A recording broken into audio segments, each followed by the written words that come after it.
I was already a wreck. It's hard to sleep. It's March. And now Jim and Aaron are going. Now, does Aaron cancel out Jim and become good luck? Maybe. But why would she cancel on me? I feel like you're bad luck, so maybe she's good luck. Therefore, you guys equal each other out, and you're just no luck at all inside the. I get you. I get you. I think you're bad luck. I think meant like actually cancel and be like, yeah, I'm not going. Like no. Like she's good. You're bad. You guys cancel each other out, and you're like equal energy. Yeah, but I get that. I forget where it even stems from. Like, why are you bad luck? Because I'm Jim. I don't know. You take a photo from Petco Park and then they're down 10-0 in the second. Right. Like, I just am bad luck. Let's just start the show. Here's Jon and Jim. All right, San Diego and Southern California, what's going on? It is hour one of Jon and Jim. And let's start with the giveaway. Okay, Jim? Because we have not one, but two pairs of Aztec tickets for senior night, the game that Jim is going to. And we'll need our listeners to cancel out that energy. I'm kidding. Cancel out the energy. So here's what we're going to do. We haven't told Brent, right? No, we have told Brent. You told Brent about the talkback. I did, yeah. Okay, so here's the deal. All day long, you can hit us up on the talkback mic, and we'll pick someone as a winner off the talkback. Here's what we're looking for. Open the iHeartRadio app. Search for San Diego Sports 760. Hit that little red microphone. Leave a 30-second talkback with your favorite Aztec and why. You could say Kawhi Leonard. You could say Adam Seiko. You could say Miles Bird. You could say Magunga. Whoever, okay? Your favorite Aztec men's basketball player and why. One of you off the talkback will win 2 free tickets to the game on Saturday, correct? Correct. That's one way to win. The other way to win is with the sounder. We will play a Miles Bird sounder of a Ted Leitner call. Do we have that sounder, Brent? Or is it different? It's a different call. I like it. It's a new sounder. I told him to get a different one. Okay, can I hear what the new sounder is? Now, do not call when you hear this, but this is what it's going to sound like.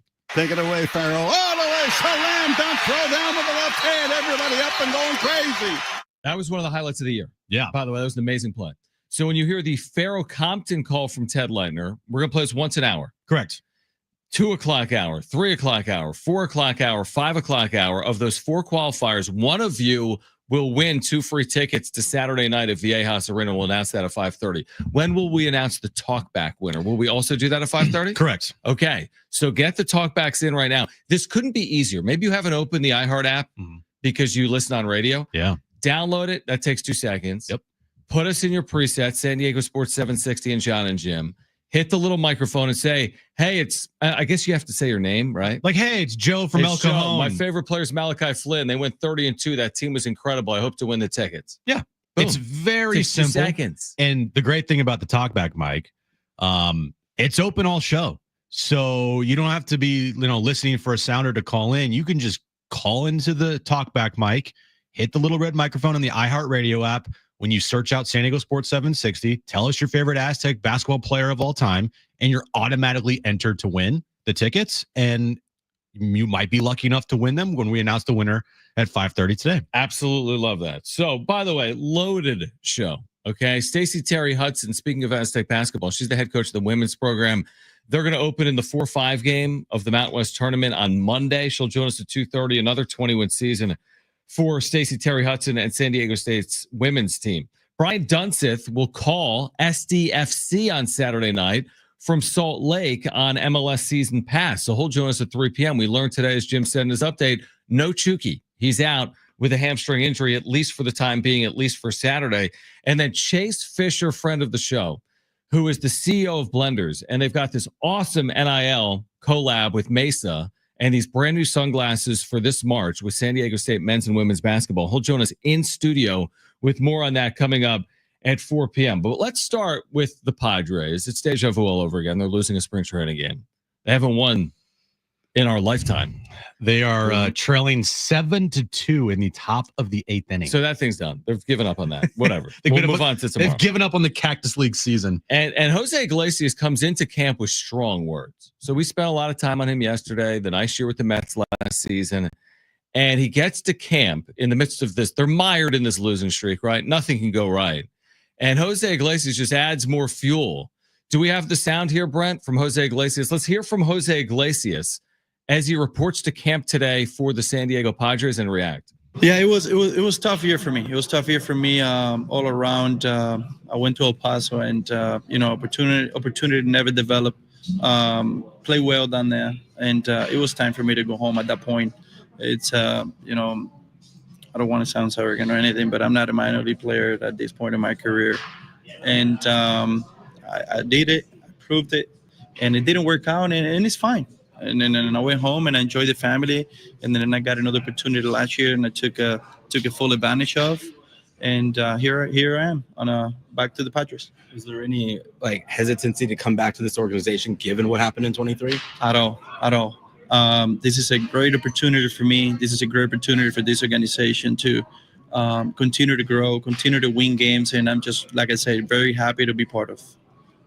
How validating was last year for you, given that you went home in 23 because you're not a minor league player, and then you did what you did last year? How validating was that? It's special. It's special. What we did down there in New York, right where the team was left us, and when I got there, then turning that page and get that team going and get the players going and be able to perform individually, the way I did and played every day, and it was a dream come true. I was able to contribute, and I was very pleased and happy about it. And like I say, this team sees that I can help, and then I'm here to help. All right. So basically what he said, I kind of like it. Like he gives you the ultimatum from day one. I'm not a minor league player, but you signed a minor league deal. Well, you can't just say that and not go out and at least show that you belong in the majors. You know what? But I would say, honestly, in his defense there, Jim, he did. He doesn't have anything to prove to me over the 3 weeks based on hitting 337 in 85 games. Like, that's real work. Yeah, you're right. He did in the regular season when it actually matters. Yeah. He's 35. He doesn't need to show me he can go the other way in spring training. So he just told AJ Preller, I make the team or I'm out. Like, I think if you're Preller, you have two options. You either cut Jose Iglesias or he makes your opening day roster. I don't see any other option. I don't think you send him to El Paso knowing that he's got an opt-out maybe May 1st and then another one June 1st. I don't think he gets sent to El Paso. I think he either makes the team or he's not in your organization. Again, this isn't up to Jose Iglesias. This is up to AJ Preller. And the way that Jose Iglesias makes AJ Preller's job easy is in spring training. He shows what the Padres are looking for to make sure that this deal turns into a major league contract. I know he's saying I'm not a minor league player. Don't worry, dude. I believe you. I get it. But still, it is 100% up to the discretion of the Padres and AJ Preller to determine if they want to make this a major league contract or not. 100% agree with you. I just disagree it has anything to do with the spring. So I think it has everything to do with roster crunch. Well, then why did they sign him to a minor league deal? Well, they signed him to a minor league deal because they gave themselves the out. What we just talked about. Because why guarantee him $3 million? But if you can make a decision at the end of spring or at the end of April, whether you're going to call him up or not. But if you're saying he has nothing to prove and he's already a major league player with what he did last year, and I agree, like hitting 337 with the Mets and it wasn't a small sample size, that's very good. Why did he sign the minor league deal? Well, why even? Yeah, why do that? Well, first of all, it's a deal that's going to pay him $3 million if he makes the major leagues. And by the way, he looks at his calendar like I do. What other options do you have? I mean, it's either take this or not take this or not. Yeah, I mean, where else are you? It's the middle of spring training. I don't know. That's why I say I kind of do see it as like a game of a little bit of high stakes poker. If you're the Padres, do you need them or not? And if you need them, you're going to pay him $3 million. If you don't need them, see you later. I mean, maybe he reports to El Paso. But when I hear day one, like you come into an organization day one, and you're like, with all due respect, I'm not a minor leaguer. I mean, he's 35. He's 35. Are the Padres, are they so well set with their roster that they have a better option than Jose Iglesias right now as a bench piece? And maybe they do. Maybe it is Connor Joe or whomever else or Tyler Wade. It gives them more options. It gives them let's be real here. Would you take Tyler Wade or Jose Iglesias? Well, I would take Jose Iglesias. I would too. Now, both of them can make the team, and Tyler Wade has a major league deal, but it's not for much money. It's for like $900,000, right? Yep. Better question is guys like I'm just throwing out a name here, Mason McCoy, right? Mason McCoy or Jose Iglesias, easy pick of the litter there. Jose Iglesias or Brandon Lockridge. Well, right, but also the difference is here is money too. He's actually going to get paid. I'm just trying to lay out that Jose Iglesias is a better option than a lot of options they have on the table here already in their organization. So I would agree. Dude should be on the major league roster. I think he would be a good bench piece. I think, as not AJ, but Kevin told us yesterday, like, don't be surprised if this dude might be starting every day, come towards the end of the season, like he did with the Mets, right? Wouldn't be out of the realm of possibility if he hits like he did last year. That's a real chance that could happen. I just think the more proven major league vets that you have, like specifically on your bench, the better. I'd rather have that on your bench than the Tyler Wade and the Mason McCoy and the, Brandon Lockridges of the world. Yeah, I mean, I like the signing a lot, but I really wouldn't fully understand it if he didn't make the major league team. Right. I agree. Now, and I get it from the Padres perspective. I think Preller's really savvy. He hasn't guaranteed any money to anyone. So it's a minor league deal. Mm-hmm. If there's a reason not to put him on the team, you know what? Maybe Connor Joe makes more sense. And maybe there's a reason that Joe is here and Iglesias isn't. Or maybe Tyler Wade makes more sense. And that's a conversation for Preller and Schild and the front office and the coaching staff. But there has to be a reason. In the middle of March, they all looked at each other and said, you know what? Jose Iglesias can help us. Like there has to be a reason why they brought him in. And I think look no further than what he did last year. It's not just that he hit. He's widely given credit for their midseason turnaround.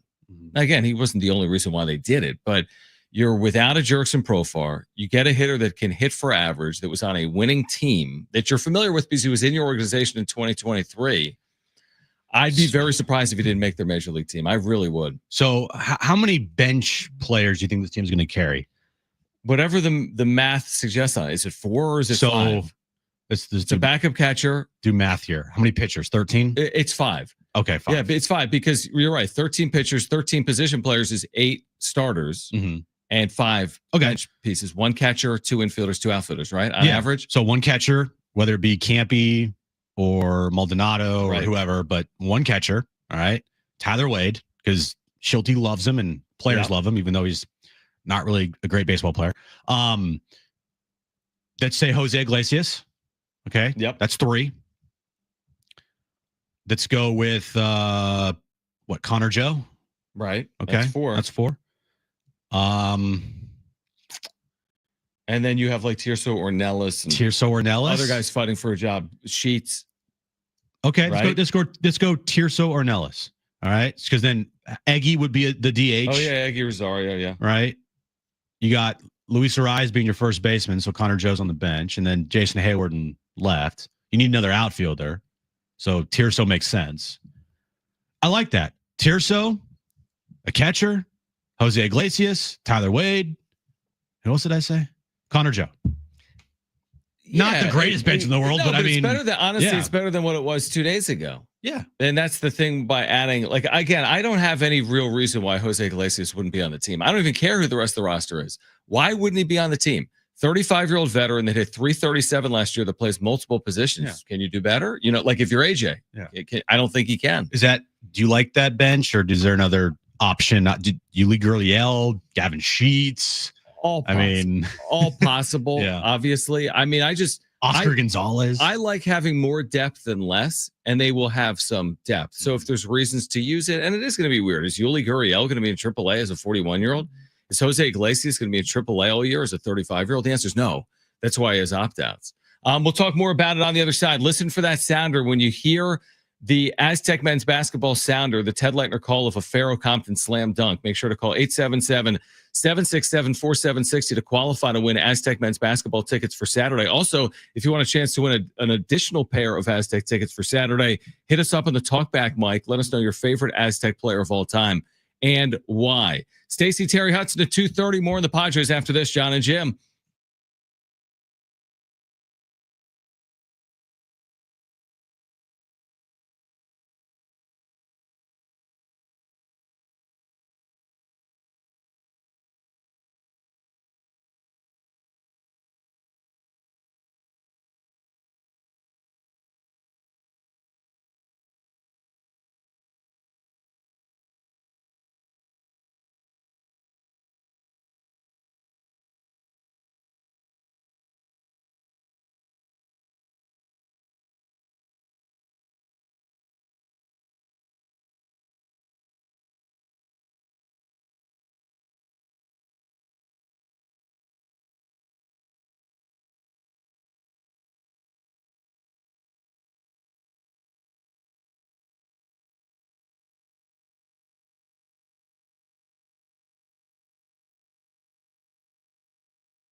All right, again, a reminder, if you have not downloaded the iHeartRadio app, listen to all the reasons to do it. Seriously. So Ted's final call of a regular season Aztec game is Saturday. You can listen on the app. That alone is a great reason, I think, to listen.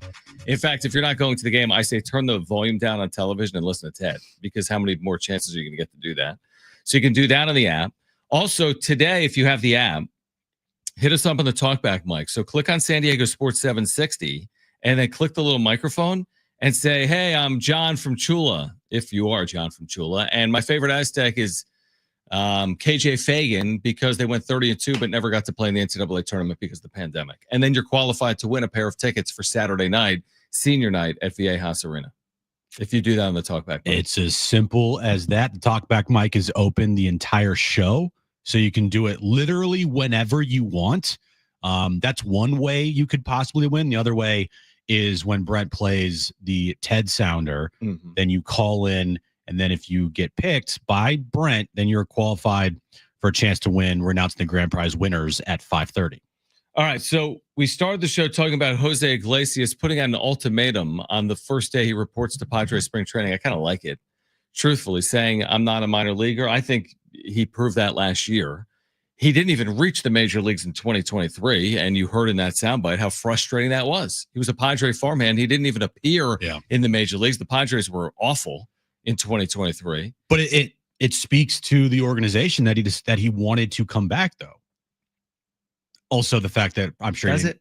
Well, I mean, if you're slighted and you feel slighted by somebody, then are you going back to them for $3 million? I am. If you have no other options, I guess, yeah. That's exactly right. That's what I think it is. I mean, it's not guaranteed $3 million. It's not, but what other option do you have? Sit on your couch. Right, exactly. Now, the Mets thing, I think he felt slighted by the way it played out in New York, because I think he thought he'd be back. Well, on Foul Territory, Ken Rosenthal stated that the Mets didn't want Jose Iglesias there because essentially he'd be blocking some of their young talent. Padres don't have that concern right now. No, they don't. They're not a young team. They're in just go win. If it's young, it's really young. The Ethan Salases and Leo DeVries of the world, they're too young, unfortunately. If you're in a situation where they're 23 years of age, you're not going to let Jose Iglesias block a 23-year-old. No. But they're not. They're 18, right? So it actually makes a lot of sense right now. Did he play today or not, Iglesias? I don't think he did appear today. No, but he jogged on the field. He jogged. So he jogged today, which is another reason they brought him in. Let's get an update on this game here. Well, the update is Jackson Merrill has homered today, right? It's 8-2 now, John. Don't we have a Jackson Merrill home run and an Eggy Rosario home run for the 2 runs? We do. That was it. All right, that's fine. That's fine.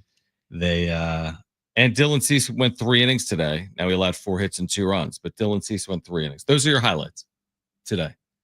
Yeah, that's it. Cease goes 3. Merrill home. Merrill's had a nice spring, which is good. He's had a nice career. Everything he does has been nice since we've seen him last spring, last regular season. It's no big deal. He's hitting 375 with a 1250 OPS in spring, but no, not bad. And then Eggy, to your point, you mentioned him as one of the guys that'll be on your bench. He hasn't hit yet this spring, but he'll be on their bench. We're all pretty assured of. Kevin has said it. He hit a home run today. Right. He's hitting 190, but whatever. Not great. It doesn't really matter. I like what Iglesias said today. I do. I kind of like the honesty. I think we need more of it. And I want to see him basically help this team win, because I do think around the edges they're rougher than they were a year ago. Yes, that's how I've been feeling in the offseason.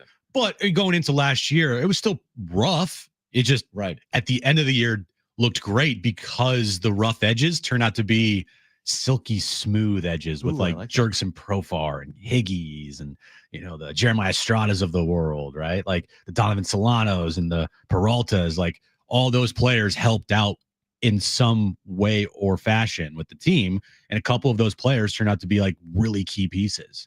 Can these guys that are on the edges be key pieces to the team like Higgy and Profar were last year? That's a great question. I mean, that's where I put a lot on. Schilt, the job he did managing obviously was really good last year. He pointed the team in the right direction. They played well for him. Yeah, it's a great question. Are they going to get those types of contributions again in 2025? Remains to be seen. And now I'm not going to say they have a logjam because these guys are, let's be real here, easily expendable. Right. But AJ Preller might view it differently, and he might view it as we do have a lot of, players here for only a few amount of spots.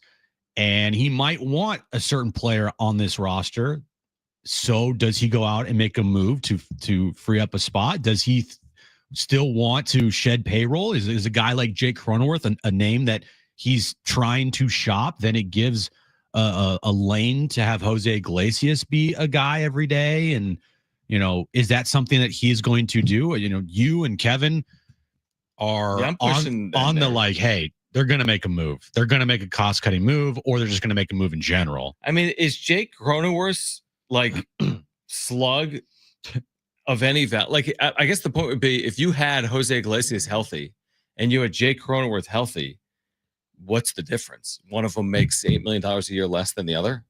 And what is the difference? Well, Jake gives you more pop, but he does he really? I mean, yeah. Iglesias hits for no power, but I bet if we looked at OPS numbers, the Iglesias are better. Probably, but Jake still has significantly more pop than. Do they need that? Yes, they need Jake Cronenworth's pop in this lineup. Well, they just lost 20 plus home runs and 18 in Higgy with last year. Okay, you don't have to have. First of all, I would never consider Jake Cronenworth a power hitter. I wouldn't either. I wouldn't keep him in there. But he can give you 20. How many did he hit last year? 17. Whatever. Right? Whatever. Complete whatever to me. I'm going to pay him $11 million because he might hit 17 home runs and have a 710 OPS. I mean, I think he can bring some value, but again, it's 17 home runs. Basically, all regulars fall out of bed with 12. Okay. Name a regular that doesn't hit 12 home runs. Luis Ariz. Yeah, exactly. But he has other value. But there's a reason. Xander Bogaerts. No, he hits 12 home runs. You know what I mean? Like, if you're keeping him because he's going to hit Jason Hayward, runs, Connor Joe, they all would hit 12 any home catcher runs. on this team. They all are capable. Higgy did it last year. Well, yeah, that was a career high for him. I know, but I'm saying anyone that plays 150 games should hit 13 home runs. So you're saying Iglesias is an upgrade over Cronenworth? I don't think he's really a downgrade, especially when you consider the money. That's where it is. But all things considered, take away the money part of it. I don't think Cronenworth is really that. We'll get into that later. Stacey Terry Hudson, San Diego State women's basketball coach, joins us next.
This update is brought to you by the Jim Petrell Real Estate Team. We'll start with the Padres. Spring training action today, taking on the Rangers. They trail the Rangers. Sorry, no, the game's over, John. They lost again. They lost 8-2 today to the Rangers. Dylan Cease pitched today, went 3 innings, giving up 2 runs, walking 1, striking out 3.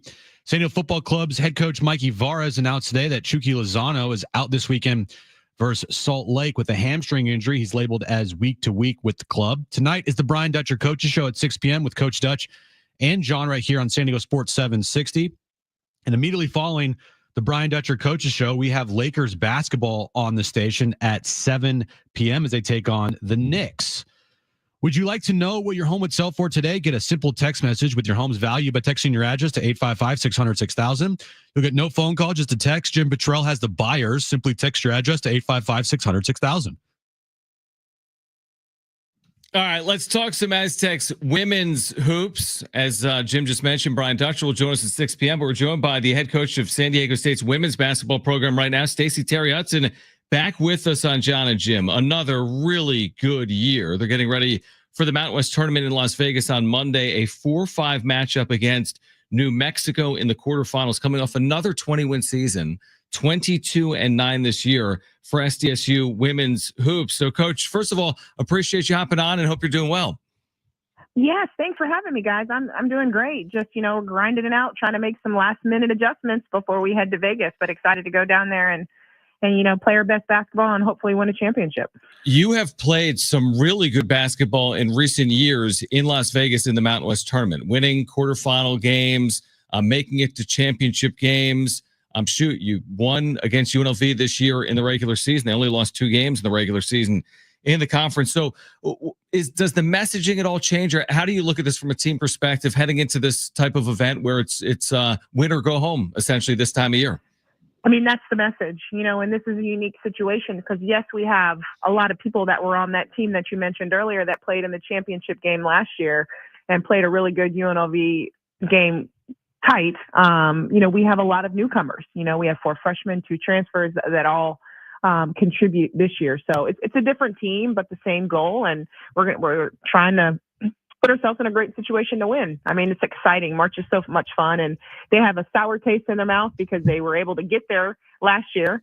So they're hungry and ready to go. But, we'll see. We're going to take it one game at a time, and we're going to play a very good New Mexico team first.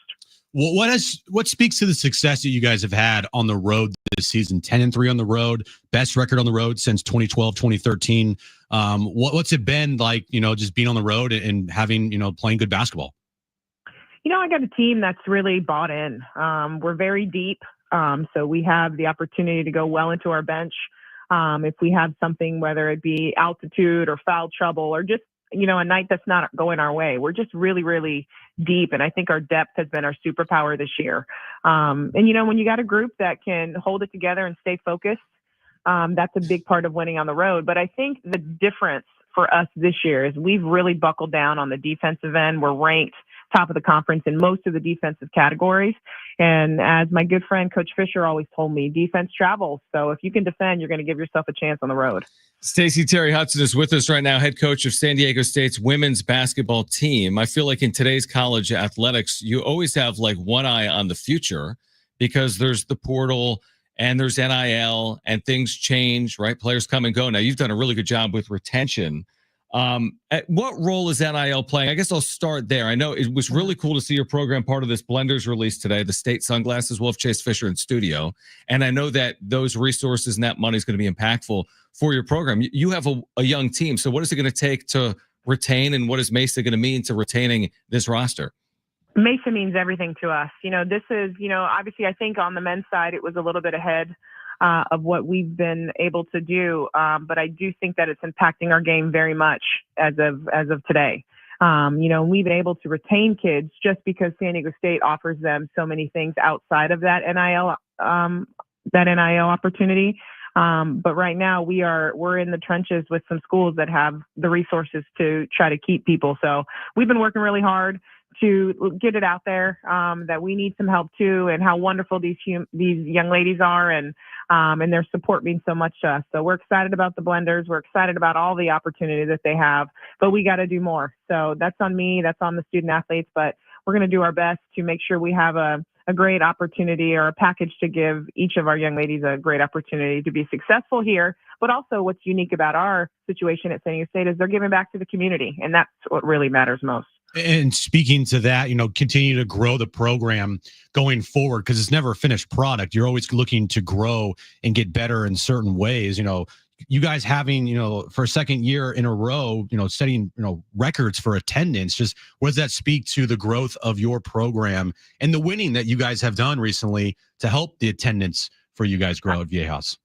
I think that you said it yourself. I mean, if you build it, they will come. And we've been building for quite some time now, and we've been successful over the past 3 years. And we've always done a good job of making sure our student athletes graduate, and we're producing phenomenal human beings and putting them out in the community. But now we're also winning games, and I think that is attractive to our fan base in San Diego. So I'm very grateful for the people that have come out and support, not only with their time and their financial donations, but just, investing in women's athletics. And I think you've seen a huge trend in a positive way, trending upwards of women's athletics. And it's really fun to be in it in this moment, but also I appreciate it so much more because I was in it when it was more of a grassroots.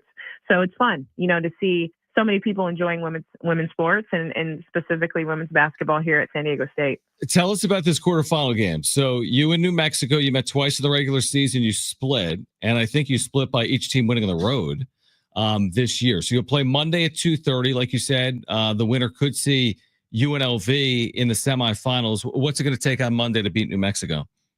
We got to keep them out of the paint. If we can protect the paint and defend the 3-point line, we give ourselves a really good chance to win. They have a really good team and had some really good wins this year. And we got to just do a better job of keeping them out of the paint and making it hard. They have some really great 3-point shooters. We got to be there on the catch and make sure we're contesting everything from the 3-point line. And then offensively, we got to get out and run and play with some freedom, but understanding that we want to get a quality shot every time down. So it's gonna be a really fun game. The way they play, they want to get out and run. So I anticipate it being a fast-paced game, and it's gonna take a lot to win. But I think we know what to do. Like you said, we split this year, both of us winning on the road. So they're gonna know us really well. We're gonna know them. So it's gonna be about players making plays. So we're doing our best to make sure they're prepared.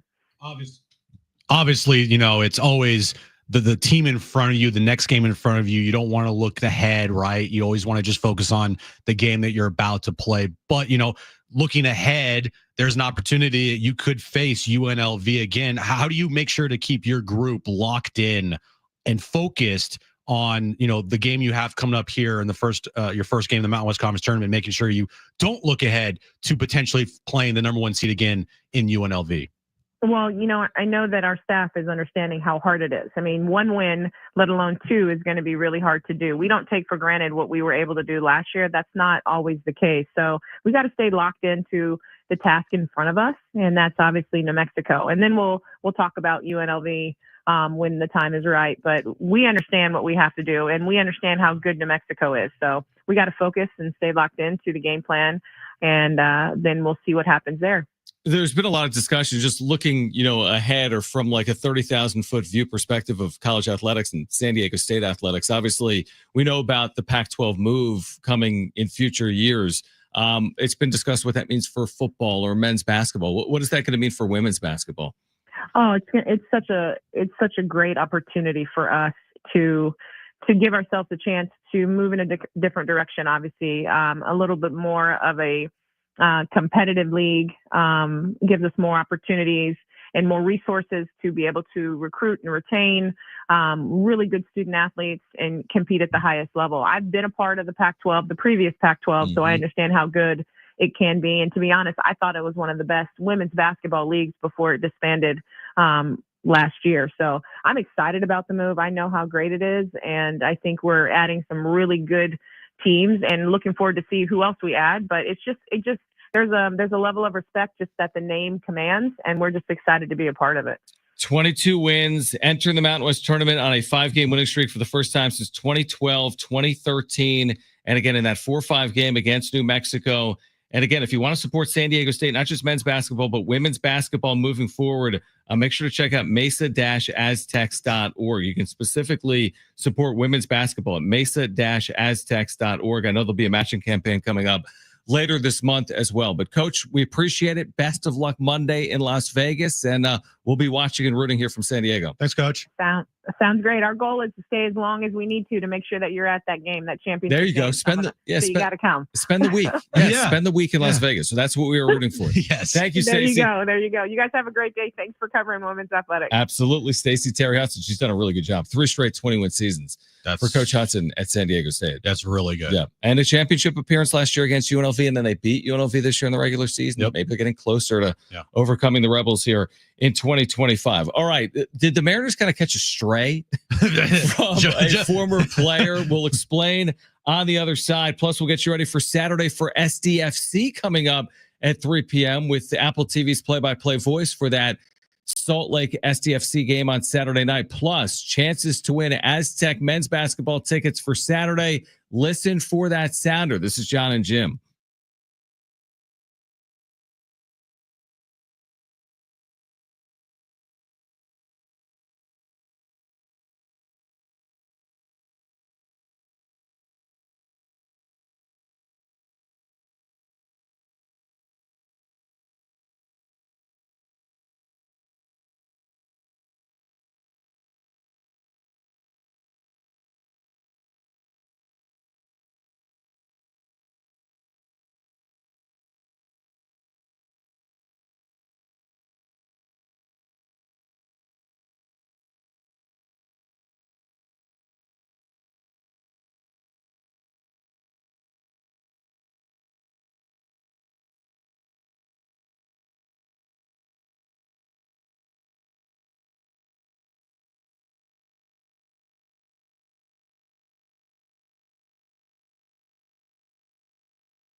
Take it away, Farrell. All the way, slam dunk, throw down with the left hand. Everybody up and going crazy.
Catch the Brian Dutcher Show tonight at 6 when we'll sit down and talk about senior night against Nevada and more. Brian Dutcher Coaches Show tonight at 6 on your home of the Aztecs, San Diego Sports 760. So you just heard that sounder. We've qualified a listener to win 2 tickets to senior night. If you didn't qualify now, another chance in the 3 o'clock, 4 o'clock, and 5 o'clock hour to qualify to win. So we'll qualify 4 of our listeners. Only one of you will then win the 2 tickets for senior night. But if you don't want to stick around and wait for that sounder again, you hear Ted's call, you can open the app right now and then search for San Diego Sports 760, click on the microphone, and use the talkback mic because we're going to give away 2 tickets that way as well. Just open the talkback, tell us who your favorite Aztec of all time is, why that's the case, and you're eligible to win 2 tickets for Saturday as well, where Jim will be in attendance. I will be there, and you could be there too, and you could come say hi to me and Aaron, and we'll be in the stands wearing all white. John will be there too. I will. It's just going to be like... Are you going to go like white pants? You know what I mean? Like, are you going to go the full, like, almost like Caribbean wedding look? Like cloth look? Cotton? No, probably not. I do have those like light gray Viore pants. That could be good. Those are almost say off-white. Like an off-white. Yeah. And then I have a white t-shirt and I can just wear like my hat or whatever. I love that. Even though my hat's black. Tell Aaron to wear a white formal gown. Should I tell her to wear her wedding dress? Yeah, that's perfect. Yes. Wear your wedding dress. She'll fit in perfectly. Won't stand out at all. Wouldn't be odd. No, it wouldn't. Someone carrying like the back of the dress behind her, like on the concourse, like in the restroom. She did ask me the other night. She's like, I don't have any Aztec stuff to wear. That's because what are Aztecs? Aztecs. What are you gonna do? Go get her something. She can go buy it. She can go buy it. Go buy some Aztecs stuff. Well, some Aztec stuff. What do you mean? You could just wear like a white. I don't know what women wear that are, but just tell her something that's white. Like, I don't know what she would wear if it's not an Aztec like jersey. She just wants like an Aztec hoodie or something. I don't know. I told her it's fine. I said, just wear like a white shirt that you have. She has plenty of white t-shirts. Just wear like regular jeans and you're like good to go. Like, just. Does she have white jeans? I don't think so. All right. So Justin Turner finished last year in Seattle. Okay. Yes. And the Mariners, like a number of teams actually around baseball, did nothing this offseason. I mean, some people would put the Padres in that camp. They've finally done something here over the last month, right? What the Padres have done this offseason compared to what the Mariners, it's not only running circles, it's I don't even know how to describe it because they've just done infinitely more than the Mariners have done this offseason. And we cover the Padres every day, and the Padres have done nothing, but they've done so much more than the Mariners. If we were in Seattle for the last 6 months, we wouldn't have mentioned the Mariners. You know what I mean? Because you would have talked Seahawks. We probably would have gotten to hockey. Mm-hmm. We'd probably be like, are the Sonics coming back? And then we'd be like, why have the Mariners done nothing? The Seattle Sounders, their MLS club up there, probably more interesting than the Mariners right now. And then our first reference of them on air all offseason would be this. Justin Turner to Bob Nightingale. The fact that they missed the playoffs by 1 game and didn't go out and add an impact batter to when you have the best pitching staff in baseball just seems absurd to me. Honestly, as much as I wanted to be back there, if I was the only piece they brought back in, I would be saying the same thing. What the hell are we doing? Are you trying? Yeah. It's the age-old question with baseball. Are the teams trying to win? And only some of them are. I do have not a problem with the Padres offseason, but I just wish they would have done more, obviously. Right. But I do appreciate that while AJ Preller is dealt a crappy hand and has to work with 2 hands tied behind his back, he does everything in his power to make moves and to try stuff. The Mariners aren't even trying. They're doing nothing. I can't.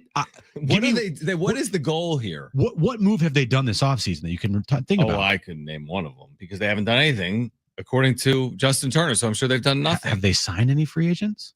I mean, probably someone. And they had the best pitching in the American League last year. Yes, their pitching has consistently been very good. Their moves, trades, nothing. I mean, that doesn't look great. I mean, it doesn't look like there's been a lot. I am 1000% on Justin Turner's side. And you're right. If we were in Seattle doing a sports talk show, You wouldn't even mention them. And the only time we would mention them is to rip them because it's all minor league deals. That's a joke. In all seriousness, yeah. Like there's like a name or like Rowdy Tellez, a first baseman, again, minor league deal. Like there's that. Of course, they have non-roster invitees. Neftali Feliz. I'm glad. I'm glad we don't cover the Mariners because it's been pathetic for 20 years. I mean, they haven't been relevant since that 116 win team. Yeah, it's a joke. Didn't they lose? Who was their play-by-play man? He just went to the Yankees. I'm blanking on his name. Dave Sims. Dave Sims. Yeah. They just lost Dave Sims. Right. You're losing your play-by-play guy to the Yankees. Right. It's a joke. And I'm glad that Justin Turner said it. And I'm sure that, sports talk shows up in Seattle are having a field day with that. Yeah, probably. As they should. Yeah, that's a good topic. And to put the pressure on the Mariners organization and their ownership and their front office and their GM, who has been very outspoken towards the fan base recently. Right. I mean, it's a joke. It's a joke. Yeah, like, no, you can't ask more of Mariners fans. Now, I get it. There's no one there, I'm sure, on average, but that's because you haven't invested in them. You got to show them something over 20 years. And the truth is, I don't even know how they've done it. They have developed pitching, and they have had good pitching staffs, and they have had like King Felix, right? Like they've had a relevancy with pitching. They've had some teams that have hung around to win 80-something games, but they're never in the postseason. I mean, and they're not going to go to the postseason. They're not going to go to the postseason now, in all likelihood. And everyone goes to the postseason. Not everyone, but so many more teams go to the postseason now than went 25 years ago, and they still can't get to the playoffs. So it makes me have a almost like a appreciation for AJ. Greater appreciation for AJ. While he doesn't always make the right moves, even though last year he was damn near 100% on his moves. His tenure here has been very up and down. Some really, really big whiffs. Yep. Some big hits, and a bunch of blah in the middle.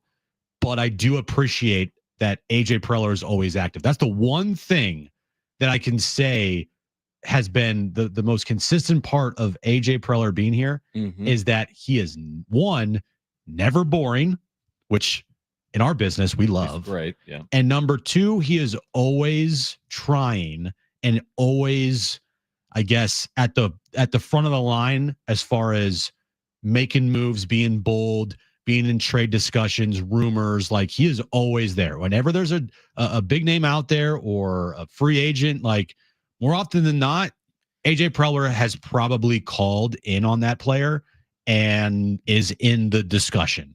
If the Mariners were in San Diego, or if the Pirates were in San Diego, or if the Marlins, for example, were in San Diego, and we were a one-team town, I know we're not truthfully. There's other things, and we've talked about MLS, and of course, San Diego State. But imagine that. If that actual organization and ownership group, Colorado, if the Rockies were in San Diego and the Padres were in Denver, for example, oh my gosh, like, what would we do? Again, we don't have the luxuries of other cities. In Denver, they have the Broncos. In Seattle, they have the Seahawks. Okay, fair. But if our only team was an ownership group and a front office that was completely irrelevant and had no desire to win, that would truly be, this offseason was hard enough for me and you. And they've been so active over the last decade. And truthfully, the content has just come to us. I'm not going to say they've been active this offseason because they really haven't. They've only made one move that I consider to be like, oh, sizable. I like that move, Nick Pivetta. But still. But the Roki, they were in on Roki for 90 days. Right. They're in on everything. They're always trying. AJ Preller's always trying. But to your point, like, if we had that here in San Diego, the irrelevancy, the Rockies structure, their ownership, and like, they didn't even have a general manager for 5 years. Yeah. Like, if that structure existed here and they went 70 and 90 every year, and I know the Padres had done that previously, but now that the Chargers aren't here, you can't go 70 and 90 every year. It would definitely be a different sports talk landscape in this town. Yeah. For sure. You'd have to talk. I mean, you'd really have to. But you have to talk more NFL. But anytime that we would mention them, I would just destroy the ownership group and the general manager, like, every chance I would get. On the other side, Brian Dunseth, he will call the match this Saturday between San Diego FC and Real Salt Lake for MLS Season Pass on Apple TV. What is the impact here for San Diego without Chucky Lozano? He is out due to a hamstring. So Brian Dunseth on the call. Plus, don't go anywhere. Listen for the sounder. When you hear it, you can qualify for a chance to win Aztec tickets for Saturday night. Plus, if you want another chance to win tickets for Saturday night, open the iHeartRadio app, search for San Diego Sports 760, hit the talkback mic, Tell us your favorite Aztec player of all time and why. You'll be qualified for a chance to win. But hour 2, we'll kick it off talking SDFC next on Jon and Jim.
All right, this update is brought to you by the Jim Patrell Real Estate Team. We'll start with the Padres. Cactus League play today. They continue to lose games in the Cactus League.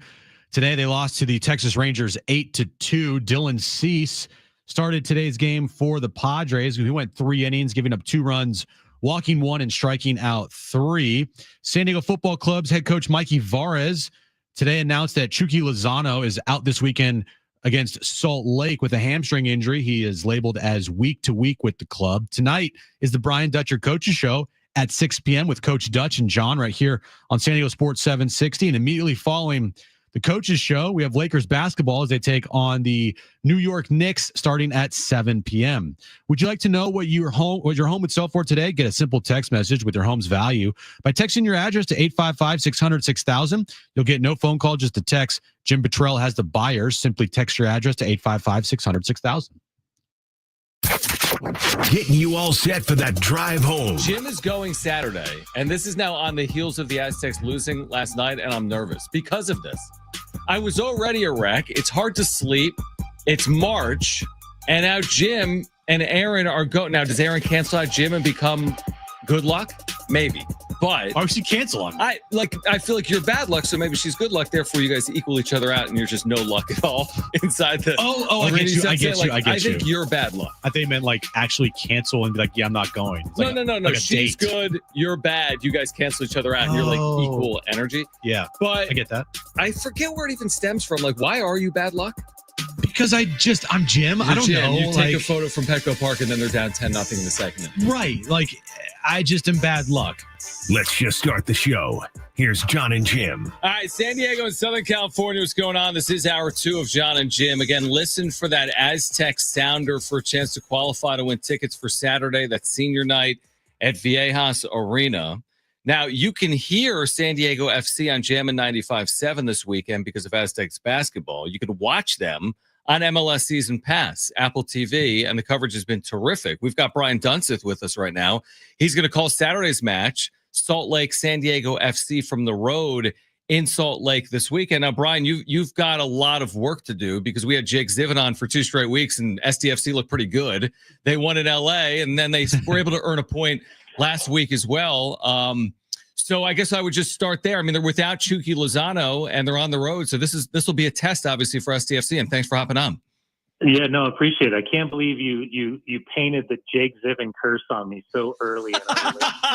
Sorry. No, listen. I think one of the great things that I've seen, and having known Mikey from his time as an FC Dallas assistant coach, his time with the U.S. Under-20 national team, and his cup of coffee as the interim head coach is. You know, there's some non-negotiables that come with what San Diego FC represents, and that's both on and off the field. And I think in between what he and Tyler in a short amount of time have put together, you go back to that LA Galaxy game, and I think if you kind of, you squint your eyes and you kind of blur the colors, San Diego looked like the reigning MLS Cup champion, and LA Galaxy looked like the expansion team.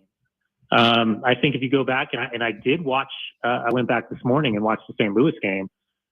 If you're just talking about the eyeball test, man, the style of soccer, the style of football that San Diego's playing right now is really, really fun to watch.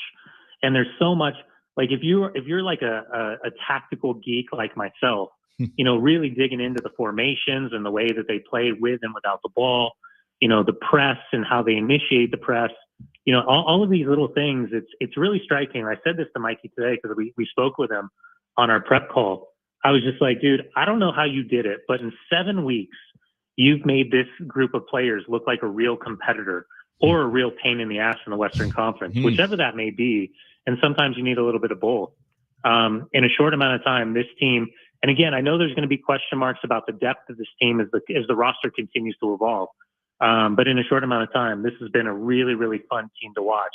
And thankfully, the news about Chucky Lozano sounds like it's not going to be a significant long-term, that this is going to be a smaller side of the injury with a hamstring issue that he had, 30 minutes in against St. Louis the other night. Yeah, hopefully it's not a long injury for him. But in the meantime, how much different will this club look without Chucky, in your opinion? Yeah, a lot. That's not to say that there's not players that can kind of, do a certain job or do a certain ask for the coaching staff. But when you're talking about one of the premier players in the CONCACAF region in the last 10 to 15 years, it's difficult to replace because I try to tell this story all the time as a former player. There's guys that you look at on the field and you just have this insane amount of confidence that you're going to win because you have a guy like Chucky on the field. So whether it's technically what he does compared to other players, or, it's that physical leader, the emotional leader, there's just something that absolutely goes missing that cannot be fully replicated. But that's not to say that this team can't find success on the road, dependent upon the 3 to 4 to 5 options Mikey and his coaching staff think about who can play on that kind of winger, wide left, pinching in at times in the system.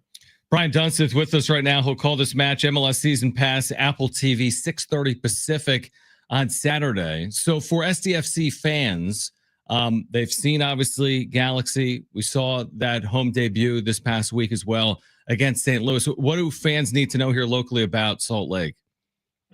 It's a transition moment. When you go into last season with Chicho Arango, Andres Gomez, Anderson Julio, Matt Crooks, 12 months later, 49 goals and 27 assists are no longer on the roster. Whether it's Ari Piol up top, the young Australian striker, or it's Forster Ajago, who's got back-to-back goals and back-to-back games, and Herediano and the game against Seattle, that this is a team that is very deep. There's not a lot of quote-unquote difference makers. The main stars of the show are going to be Diego Luna, who was the MLS All-Star and Young Player of the Year last year in Major League Soccer. And for those that watched the January camp with Mauricio Pochettino in the U.S. men's national team, he was the player that got his nose broken against Costa Rica and told Pochettino without any hesitation, don't even think about taking me off. He ended up breaking his nose in 16 different spots from that wayward forearm that he took, and still finished the first half and got an assist minutes later. Emeka Eneli, who's fantastic as well, is the new captain of the group. And besides that, it's a team in transition. They got absolutely taken apart down in San Jose by Bruce Arena and the San Jose Earthquakes on match day 1 while they were managing CONCACAF Champions Cup and Major League Soccer. And since being knocked out, the 2-0 win against Seattle, who I think is going to be one of the best teams in the Western Conference this season. So a big statement win against a very quiet rival in Seattle. And I can just promise you that Pablo Mastroeni's teams, they're just a pain in the ass to deal with, man. They're competitive. They're non-compromising in the physicality, and they've got some difference makers. So transition moment, still trying to find their new identity against a team that I think in a very short amount of time in San Diego has their identity. The question is, over the course of a very, very long season, how does this roster continue to round itself out? We know you weren't at the game, their home opener on Saturday here in San Diego, but what did you think of the atmosphere watching it on television? Incredible. Absolutely incredible. I mean, almost 35,000 people at Snapdragon. Yeah. Max Bredos and I will be down there next weekend calling San Diego against Columbus. And really, really excited. Listen, I'm a kid from Upland, California, right up to 15, went to Cal State Fullerton, played against San Diego State. I grew up playing in Surf Cup down at UCSD. I'm acutely aware of the fanaticism for the game itself in Southern California, and specifically the San Diego region. I was part of the 2000 Olympic team, so between 97 and 2000, I spent way too many nights out at the Olympic Training Center in Chula Vista and trying to figure out how to jump the fences to go spend a few nights downtown in San Diego. To see the support, to see what this club has created in such a short amount of time, I'm in absolute awe, because I've been a part of this league since 1997, and I've been a part of contraction with the Miami Fusion. I've been a part of expansion with Real Salt Lake, and to see kind of the nuclear arms race of spending, not just on the stadiums and the infrastructure of the rosters, but the investment in the kids, both on the men's and the women's side. It's extraordinary. So I cannot wait for next weekend. I'm excited about this weekend, but I cannot wait for next weekend to experience my first game down in San Diego and be a part of culturally what's happening down around Snapdragon Stadium. Brian Dunseth with us. When you got in this league, I mean, did anyone envision 20, 25, 30 years ago that it would ever have this type of expansion? I mean, to 30 clubs It's truly remarkable, right? I mean, the growth of this league in such a short period of time is almost unprecedented in American sports. Yeah, I mean, again, I referenced my time here with Real Salt Lake. I got here in 2005. In Salt Lake City, I made my home here, met my wife, have my kids, everything. And when I got here, the expansion fee was $5 million. Wow! Oh my gosh, $5 million. Now, I mean, you're roughly 300 to get into the conversation. You have to have a stadium, you have to have a training facility, and you have to have a reasonable spend from anywhere between 12 to, I don't know, wherever Miami's officially coming in, 30, 50, whatever that may be. But I'm of the belief also that with the continued evolution of growth in Major League Soccer, that you're going to see multi-billion-dollar owners investing in individual clubs.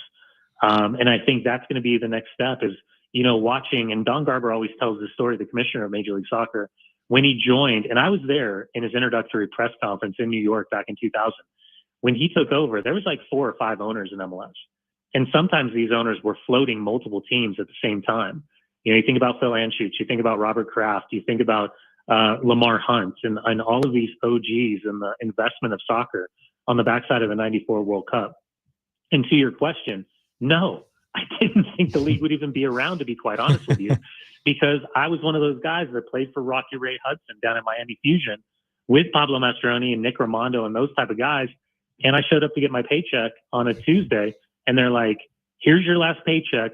We're no longer in existence. You're basically going in a redistribution draft. And I ended up in Columbus, Ohio.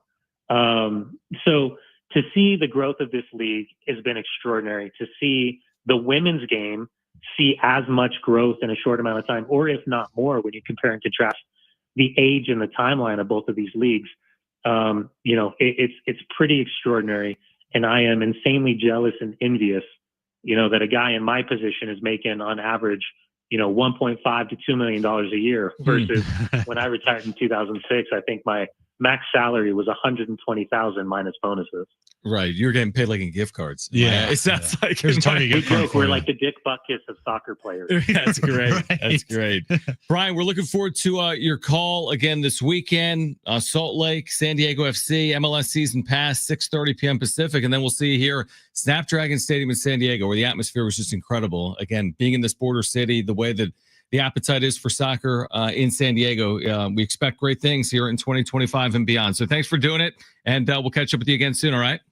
Yeah, sounds good. Looking forward to the next time. And hopefully I did not pull the Jake Ziven jinx. Well, it's all said and done. We'll see. Well, if you bring home a win for San Diego FC, then you'll be all good. If it's 4-0 Salt Lake in the 16th minute, thanks for joining us. Exactly. Yeah. We won't talk to you again. Thanks again. Thanks, Brian. Sounds good, guys. Thank you. Brian Dunseth, MLS season pass. Okay, we can react to that. Again, the Padres spring training, they've lost again. Will Mike Schill even manage tomorrow in the Cactus League after this? Do you bring him back for the Cactus League? Talking Friars had a tweet that I actually, agreed with. Is he on the hot seat? Is he on the hot seat? The answer is no. Okay. Also, the richest media deal ever. Did that happen earlier today? Do we have the richest media deal for a non-athlete ever? We'll discuss that. We're giving away Aztec basketball tickets for senior night. Be listening for the sounder or hit us up on the talkback mic. Let us know your favorite all-time Aztec for a chance to win 2 free tickets to Saturday night against Nevada. This is Jon and Jim. San Diego sports traffic.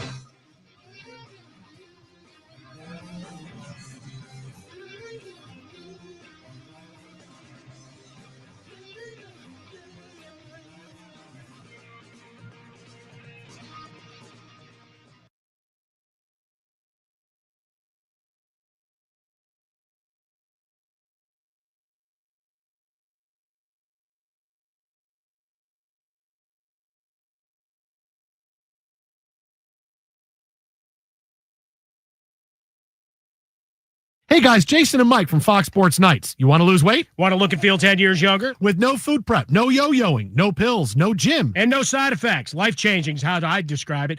PhD weight loss and nutrition. We started PhD in January. As of this week, I'm down 30 pounds. I've dropped over 25 pounds and 6 inches off my belt, and if we can do it, it's easy. They create a tailored nutritional plan all for you. You'll learn how to eat. They provide your food at no extra cost, weekly accountability, support, and weigh-ins with your nutritionist all over the phone. Limited offer. Mention my name, Jason, and get 2 free weeks added to your weight loss program. When you fully commit, you'll receive 15% off your weight loss program and 15% off your energy supplement bundle. And your program will be backed by PhD's Get Results or Get Your Money Back guarantee. Give them a call, 864-502-1777. That's 864-502-1777. Or go to myphdweightloss.com. That's myphdweightloss.com. myphdweightloss.com.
All right, Jon and Jim, San Diego Sports 760. Again, listening for that Ted Leitner sounder from Aztecs men's basketball. When you hear it, call 877-767-4760 to qualify for a chance to win 2 free tickets for Saturday night, senior night at Viejas Arena, or just open up the iHeartRadio app, search for San Diego Sports 760, hit the talkback mic, and tell us your favorite Aztec men's basketball player and why for a chance to win 2 free tickets to Saturday night.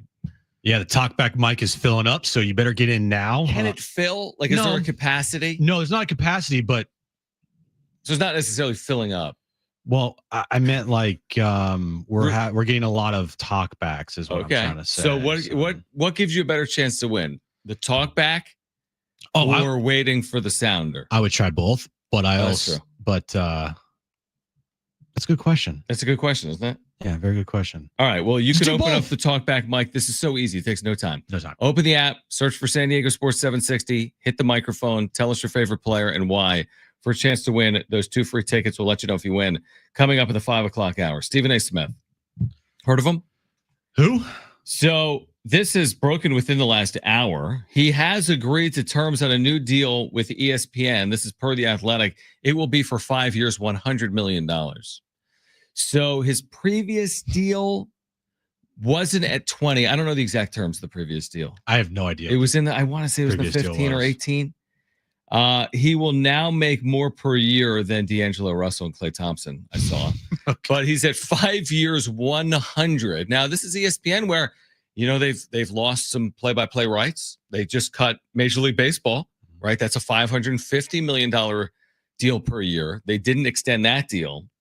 They will keep Stephen A. Smith, $20 million per year. Like Manny McNuggets in our YouTube chat makes a good point. ESPN chose Stephen A. Smith over Major League Baseball. Not really. I mean, he's 20 a year. They're 550. Right. I don't think it's apples to apples, but yeah. Kinda. I mean, they've cut a ton of personalities over the last 2 to 4 years. They have trimmed that thing all the way down. I mean, they're all in on NFL. They've spent a fortune on NFL, right? And college football. Yeah, those are the two. Yeah. Those are the two. NFL with Monday Night Football, plus they've added some wild card, plus they're adding Super Bowls on ABC. Yep. That we've talked about. They've spent on Joe Buck. They've spent on Troy Aikman. Yeah. So though they may make more, but those are game callers. Yeah, Troy Aikman, former athlete. Okay, he makes a lot. Joe Buck calling Monday Night Football. Yes, he makes a lot. I don't know if he makes more than 20 though. 20 is a lot. And he's calling games. I saw a tweet today. Do you know who Kai Cenat is? I do. Yeah, he's the YouTube streamer. Yeah. He's on Twitch. Yeah. He's a very, very popular. I just streamer. know of. I mean, I don't really know much other than who he is. Yeah, he's a very, very popular streamer. And I saw a tweet today. Maybe it was today. I don't know, but if it wasn't from today, it's still the point still stands. It was Stephen A. Smith talking with Kai Cenat on First Take about who's the GOAT, Jordan or LeBron. Of course. And I'm like, this is where we are at in our sports media industry. Is on the big stages, right? If you have a following, more often than not, people are going to want you to be involved with their product. If you don't, you could be the best sportscaster in the world. Nobody's going to want to hire you over the person with 20 million followers. And it's just gotten to a point where Stephen A. Smith, when's the last time where I was like thinking like, oh, that's a really good point by Stephen A. Smith? No. Been a while. It's been a while. All Stephen A. Smith does is try to have the hottest of hot takes, rip on the Cowboys. One day he's ripping on LeBron like LeBron cares about Stephen A. Smith, and then the next day he's glazing him up, saying LeBron's the greatest of all time. Glaze.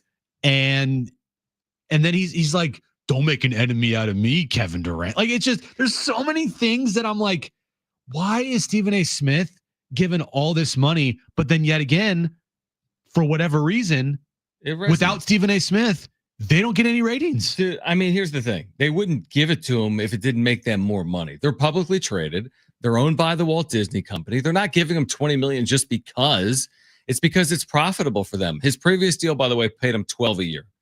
He's going from 12 Must to be 20. nice. I mean, that's not doubling, but close to doubling your salary. He's 57 years old.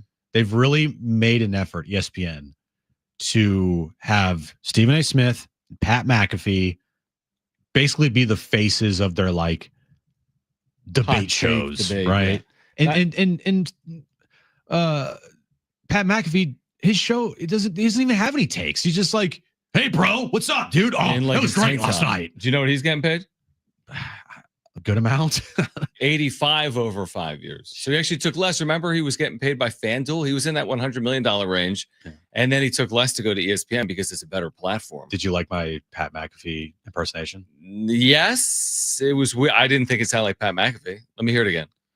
Oh, that was a great game last night. Oh, did you see that play? Oh, my gosh. That's like a half Mickey. That's like testosterone Mickey to me. A little bit.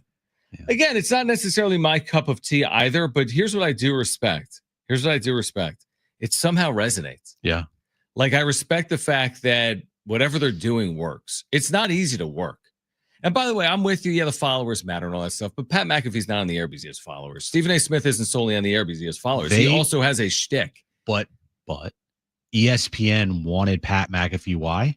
Not because he was good. No, because he appeals to a younger demo. He's like the 18 to 35 up against what's that called? The Barstool. He appeals to a Barstool crowd that they had no share of. None. But if you also, like, yes, you're right. He appeals to that crowd. But you look at his platform that he was on, which was YouTube at the time, his show was getting more viewers and had more subscribers than anything ESPN was doing in that time slot.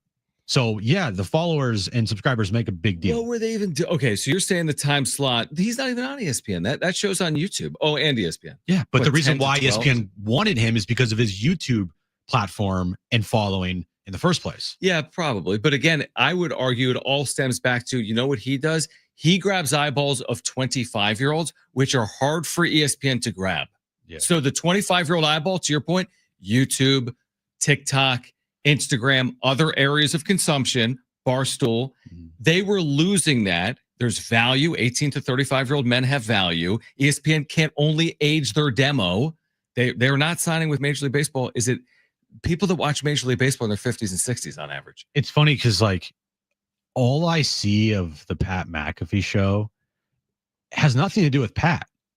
It has everything to do with the guest that he has. He's got on. good guests. That's to his credit too. I mean, doesn't that come out of his own wallet sometimes with like Aaron Rodgers? Sometimes, yeah, but a lot of times, I mean, ESPN of course. marketing machine. Well, they have Shams and whomever they can throw They on. funnel everything to Pat, right? Because they want to make that show the biggest, and so they give him Adam Schefter and Shams and everybody, right? But do we have a problem with it? I guess is my question. Working in the media, what's your issue with Pat McAfee? You know what I mean? Like, don't you kind of respect it? Like, again, it's not my cup of tea. I don't watch it. I will occasionally have it on. It'll be on at the getting a haircut. It'll be on for 15 minutes, or I will stumble into it. But I kind of respect that it works. I know, I do too. I respect it, and I think Pat, the one thing that he has brought to the table, which every single media company should be doing now, is the video platforms, video on podcasting. YouTube, video podcasting. 100%. That is what Pat has really made big. You know, he started doing that, and then everyone started doing it, but he became like one of the biggest. And I feel like in the media world, if you are not video podcasting, you are behind. 100%. You have to be there. So I definitely respect him from that standpoint. But I never sit there at all thinking to myself, you know what? I wonder what Pat McAfee has to say today about X game. Never think that. I agree, but other people do for whatever Some reason. people do. Yeah. All right. Chase Fisher, CEO of Blenders, joins us live in studio at 4 p.m. They had an awesome release today. A collab with Mesa supporting San Diego State men's and women's basketball players. So Chase Fisher will join us in studio coming up at 4. Be listening for the sounder for a chance to qualify to win San Diego State men's basketball tickets as well. The latest from Peoria. Stay with us on Jon and Jim. Hey, it's Fletch for Prize Picks, the best place to get real money sports action here in California. With over 10 million members, billions of dollars awarded in winnings so far, Prize Picks has made daily fantasy sports accessible to all. Look, it's a pretty big time of year for basketball. This app is the one you need. Prize Picks, super easy to use. To create a lineup, all you got to do is pick more or less on a few player stats for a shot to win up to 1,000 times your money. Prize Picks is the best place to win real money this basketball season. Which players are going off, which players aren't? Make your picks in less than 60 seconds and turn your sports opinions into real money all season long on Prize Picks. All withdrawals are fast, safe, and secure. When my picks hit, I get my money in as quick as 15 minutes. Download the app today. Use promo code FLETCH, that's FLETCH, to get $50 instantly after you play your first $5 lineup. That's code FLETCH on Prize Picks to get $50 instantly after you play your first $5 lineup. Prize Picks, run your game all season long on Prize Picks.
Spring is finally here, and so are spring projects. So get them started at Harbor Freight's parking lot sale. This weekend, save on products like pressure washers for $69.99, 42-inch roller cabinets for under $500, plus 30% off Hercules corded power tools. Whatever you do it for less at Harbor Freight. Valid until 3/9/25 while supplies last. Limitations apply, so spring in before it's over.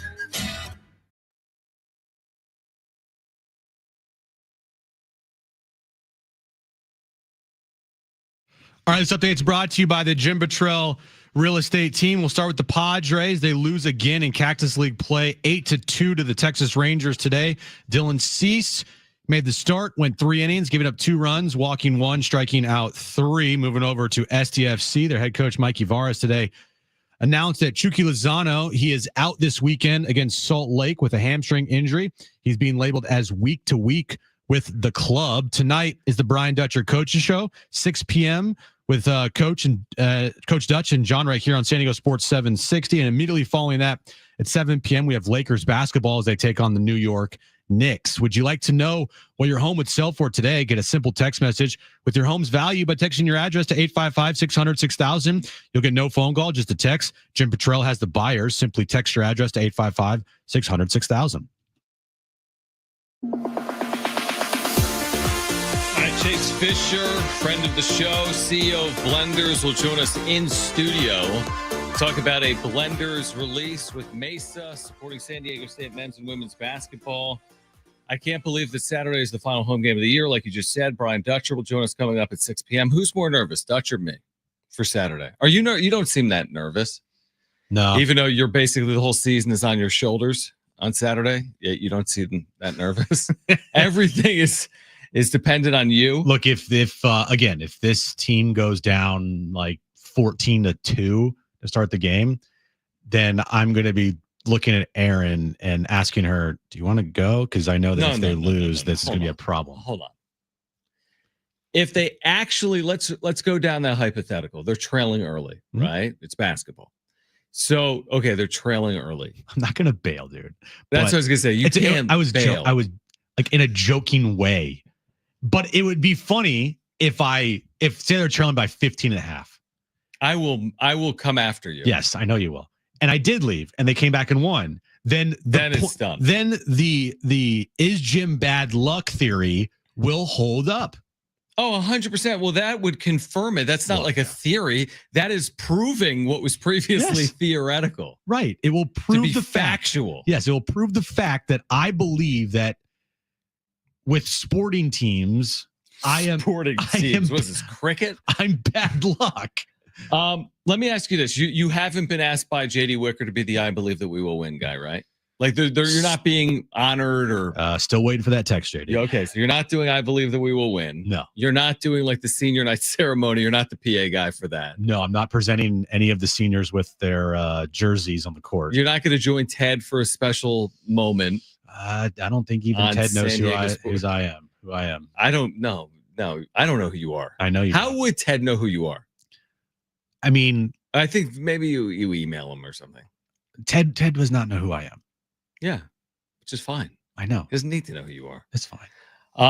So anyway, that's Saturday night, 7:30 pregame coverage. Would you like to join the pregame show at 6:30? Probably not. Good question, with John. me and Fletch. Well, I'm with my wife, so that'd be tough. No, I get it. She knows what you do though. And now, do you know where you're going to get your tickets and all that stuff? I have not been told anything. I don't know either. So there's a media will call. There's an actual will call. Do I just go and just say? No, you don't just go. Okay. No, we're going to need to figure that out in advance. Hey, Richard. Hey, bud. Hey, man. Jim. Hey, man. What's up, bro? Are you has Aaron been talking about this? Are you looking forward to this? By the way, I think Kristen's going to be there with a girlfriend. Oh, must be nice. So maybe we're sitting next to each other. Now, Kristen's all-time record of Viejas is not good. How about this? So you're letting your wife go if she does not have a good record at Viejas? She may have been there when they were 26-0 against UNLV. Dude, this is setting up to be just a absolute disaster with me going and your wife going who has an awful record at Viejas. You know the last game she went to? You just said it, the 26. No, the last game. Oh. Utah State at home. Oh, they trailed. They were up by 18. until they saw Kristen. Like, we're gonna come back and win this game at her expense. So Jones was crying at the end. You were crying at the end of the game. I'm like, that's how you know we're related. We are really putting this bad juju to the test on Saturday night. No, I don't think inherently. I don't think Kristen's bad luck. I just think she's been on the wrong end of some games. Every time you tweet like, "Hey, I'm at Game 5 of the NLDS," they lose. It's Game 7 of the World Series, lose. No, I don't actually know if you've actually caused havoc. I don't know where this even stems from. I think it all stems from you didn't show up in 2023 and they went to a national championship game. Yeah, and I put it on me that because I didn't show up and didn't grace them with my presence, that's the reason why. Right. Yeah. Now, I did go to a handful of games in 2020. Could we blame the pandemic on me too, or no? I would do that. I would do that. You went to SDFC's home opener. They don't score. Chucky goes out in the 20th minute. See, there you go. So it's like, at what point, like, you're just going to stay away? No, I'm kidding.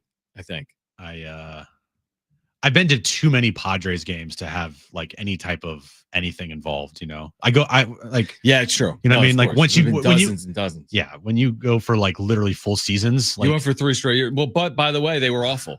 They were awful. You went for 3 straight years. They sucked. But again, Yeah, I've been to a lot since. Let's talk about Saturday for a second, like on floor. I saw Dutch earlier today. He had media availability. He said Magoon is actually scheduled to meet with the doctor later today.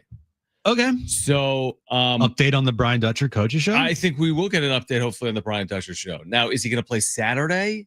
I don't know. I have no idea. Maybe he does. If he doesn't play Saturday, will he play Thursday in Las Vegas? Now, how significant is this? It's significant. Since he's gone out, they've lost twice. They lost at UNLV.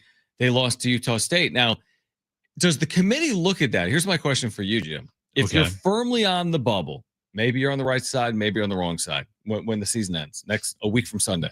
Let's say you're right on the cut line. Do they look at Magoon Guas' injury and say, you know what? They missed him for 4 or 5 games. They went, I'm making up 3-2, but now he's back. And does that excuse the UNLV road loss? Does that excuse Utah State's not a bad loss, but does it excuse that loss? They didn't have him for 39 minutes in that game. Do you think that's a factor? If they're right on the cut line? Maybe, but he's not their best player. He's a very good player. He is, but he's not. He's not just like a guy, though. There's injuries in college basketball. He was on like a 6-game binge. Yeah, he's been really good for this team. I get it. But it's not like if last year's team lost Jaden Ledee. Okay. You know That's what I fair. mean? That's fair. Like, he's also a freshman, right? Right. He's a freshman. He's not Cooper Flagg. Why don't you just rip everyone on the team? I'm not ripping anybody. Who do I not want back? Gosh. Miles Heide goes out and has the best game of his career. Listen, 9 points, 5 rebounds, 3 blocks. Very good. Is important. Yes. And his defense just like alters everything. It's very, that doesn't very tell good. the story, I don't think. Hey, he's a freshman. That's good for a freshman. But isn't it much more impactful to looking at a resume with the committee saying the team lost their leading scorer for the last 4 games? I agree with that. Yeah, I agree with that. So you're right on the Ledee comp. I mean, Ledee was an All-American. If Yeah. they didn't have an All-American, the committee should discuss that. yes, Goon is not an All-American. Correct. He will not be yet. an All-American this year. He is a very big piece to the puzzle. Yep. He is one of the best shot blockers in the nation. But again, they've overcome and they've won games without him too. You know what I mean? So losing games with him, if they went 0-4, the remainder of their season without Magoon Guas, if you want to make that argument, go ahead and make that argument. But they could have won the other night at UNLV. They just didn't play well, They right? could have, yeah. You know, so they beat Wyoming on the road. It was a tough game, but they beat Wyoming on the road. And then they have an opportunity to take down Nevada on Saturday. If they do that, they'd be what, 3-1 without Magoon? No, because I'm including Utah State. He left in the first minute and they lost. All right. So they're 2-2 right now. If they beat Nevada, they're 3-2. Okay, 3-2. Which is fine. Yeah. Yeah. It shouldn't alone be the reason you're out. I don't Right. think. But man, it's gonna come down to nitty-gritty, dude. I know. Like we're in must-win time. Like we're in must-win time. Yes, we are, for John. San Diego State. And I'm going to be there to help you guys out. Yeah, that's great. There we I'm go. Sure you will. All right, Chase Fisher will join us live in studio coming up at 4 p.m. The CEO of Blenders on a really cool day where they've launched this collaboration with Mesa supporting San Diego State men's and women's basketball. So he'll join us in studio at 4 p.m. Again, be listening for that Saturday. Your chance to qualify to win San Diego State tickets for this crucial game Saturday against Nevada. Stay with us, Jon and Jim. San Diego sports traffic.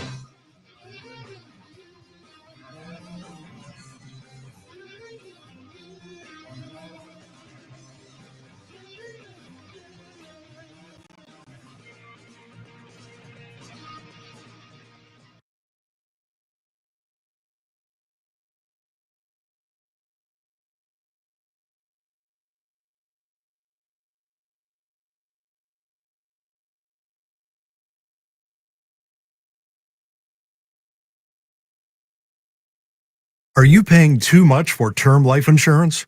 There's a tremendous price war in term life. Industry rates have dropped dramatically in the past few years.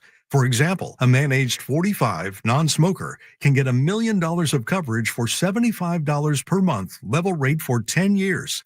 Or a man aged 50, non-smoker, can obtain $500,000 of coverage for a monthly premium of $110, level rate for 20 years. That's right, guaranteed level rate for 20 years. If you're a smoker, we have great rates available for you as well. At Term Busters, we specialize in policies of $500,000 and above.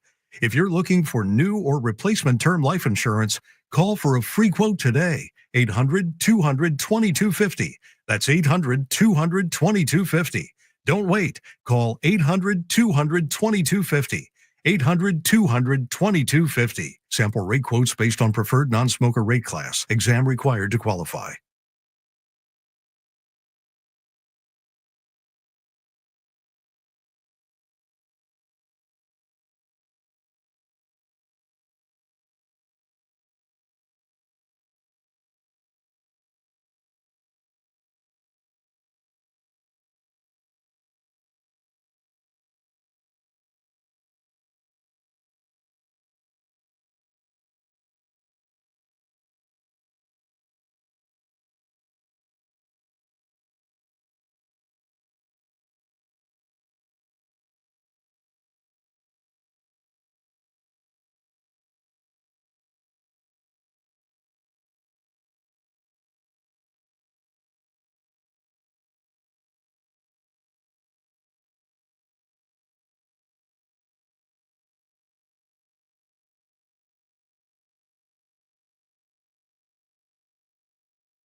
For more information about contests on this station, go to sportssd.com/rules.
Stay connected with speed you need with gig speeds everywhere from Cox. Learn more at Cox.com. Take it away, Farrell. All the way, slam dunk, throw down with the left hand. Everybody up and going crazy.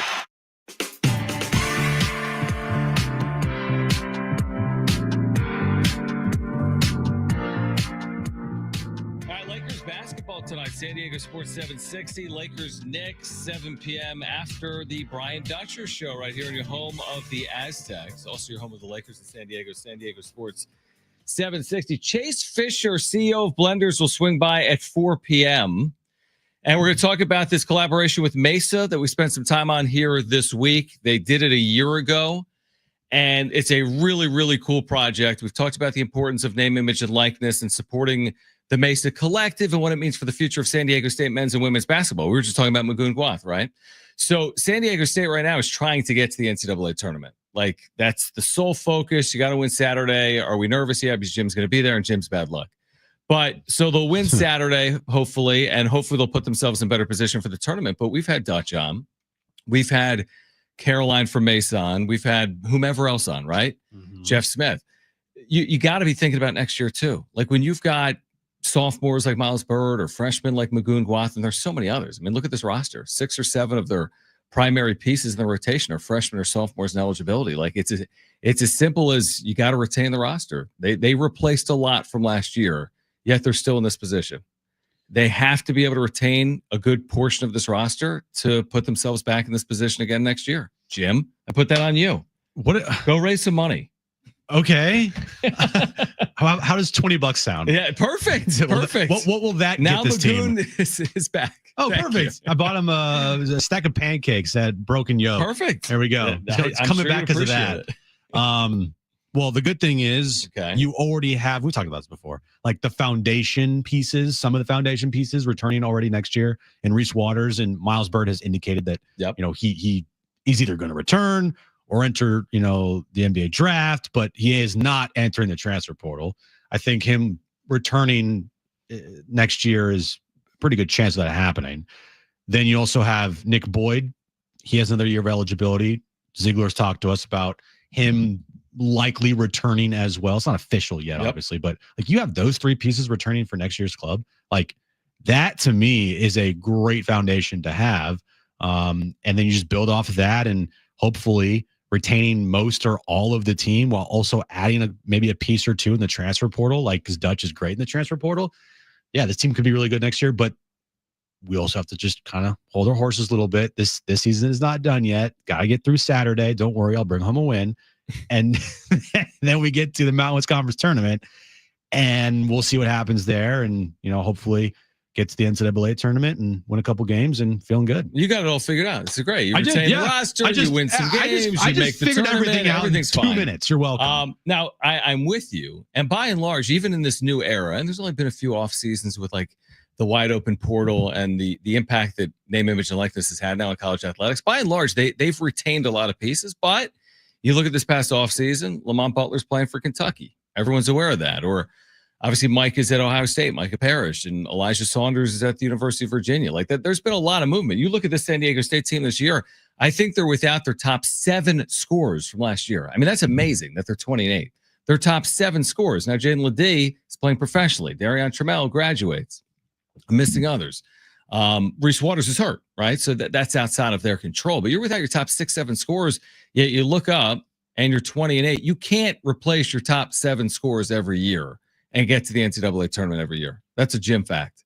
Okay, that's something that you would say. Yes. You just can't do that. Now, to the credit of this coaching staff and these players, they put themselves in position to be in position. But again, to your point, hopefully Reese, Miles Bird, Nick Boyd is a good start to an offseason, and you have more back this next year than you had back this current year. I didn't even notice you are decked out today. I am in my Aztec here. You got the Aztec Nikes on. Fisher coming in. He's an Aztec alum. Okay, it's great.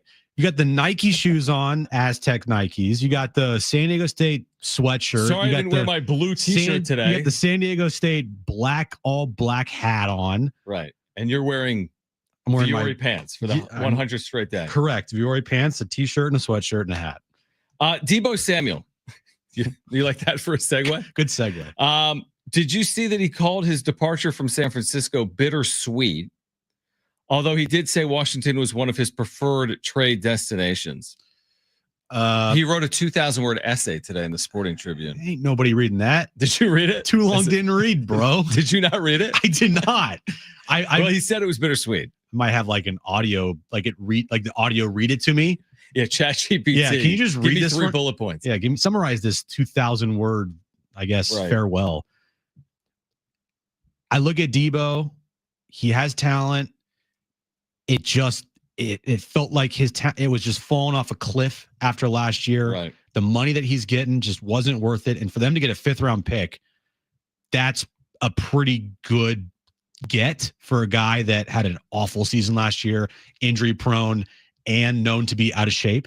So for me, I hope he does well in Washington, but then again, I hope he doesn't do well. Right. Because they're directly competing with the 49ers. Another big story in the NFL today, the true death of whatever San Diego Chargers remnants was out there. Joey Bosa got cut the other day from the Chargers. He was the last remaining former San Diego Charger player on the team. Year? He was here as rookie year. There's no more remaining. Keenan Allen's gone. Joey Bosa's gone. Nick Hardwick's on the coaching staff, but what about Dean Spanos? That doesn't count. You guys are scum. Players, though, there's no more players that have any San Diego ties on the Chargers anymore. And this would be my response to that. Who cares? Was anyone tied? As in, was anyone still like, no, man, I'll root for them as long as anyone that played in San Diego is still on the chart. You know what I mean? Like, I feel like the ship sailed. I don't care. But it is a fair point. You're just saying the point is anyone that ever stepped foot on field like a Qualcomm. Yes.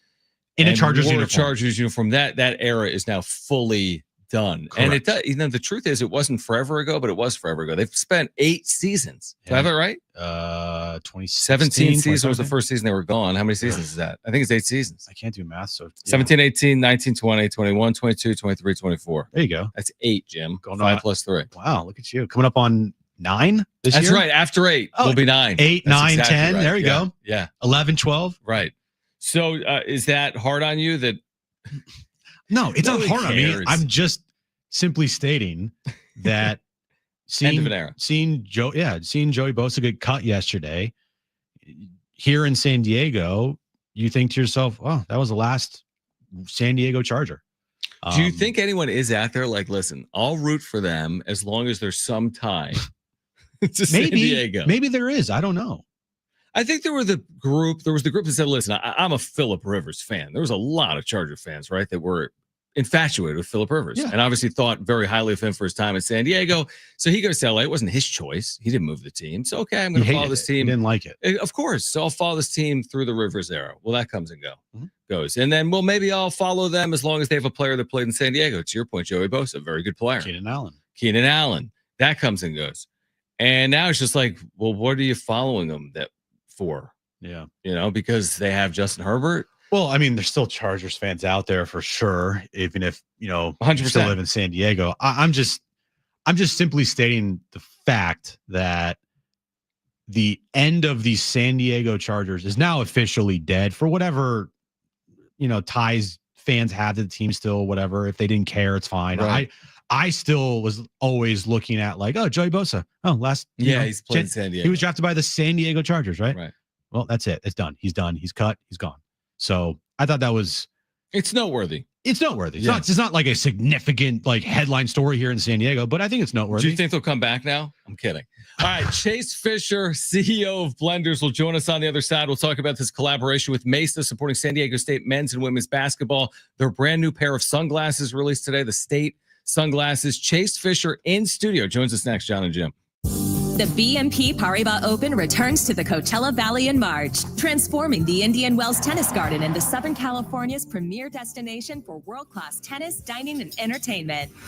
Come feel the magic of tennis paradise as stars like Novak Djokovic, Coco Gauff, Carlos Alcaraz, and Iga Swiatek descend on Indian Wells for 2 weeks of thrilling action in the desert. Reserve your seats now. Tickets and packages are currently on sale at tennisparadise.com.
Texting enrolls you into recurring automated text messages. Consent not required to purchase. Message and data rates may apply. Hey, Dan, how you doing? Haven't seen you around the gym for a while. Yeah, I've really fallen off. Since I turned 40, I just don't get the results I used to get. Lower testosterone. Lower T. Yeah, I went through it a while back. Once you hit 40, your body has less free testosterone. I got Nugenix Total T, and it's made a huge difference for me. I've seen that ad on TV. Is it for real? Oh, yeah. The key ingredient is something called Tesnor, which helps boost free and total testosterone levels to help you trim up and stay lean. And it's made a difference for you? Man, I feel like I'm in my 20s again, at work, in the gym, and in the bedroom. Are they still giving out complimentary bottles for people to try it for themselves? Yeah, you just need to send them a text. Text ORDER to 42424 right now for your complimentary bottle of Nugenix Total T, the #1 selling testosterone booster at GNC. Plus, text now and we'll include a bottle of Nugenix Thermo, our most powerful fat incinerator ever, to help you get back into shape fast. Absolutely free. Text ORDER to 42424. That's ORDER to 42424.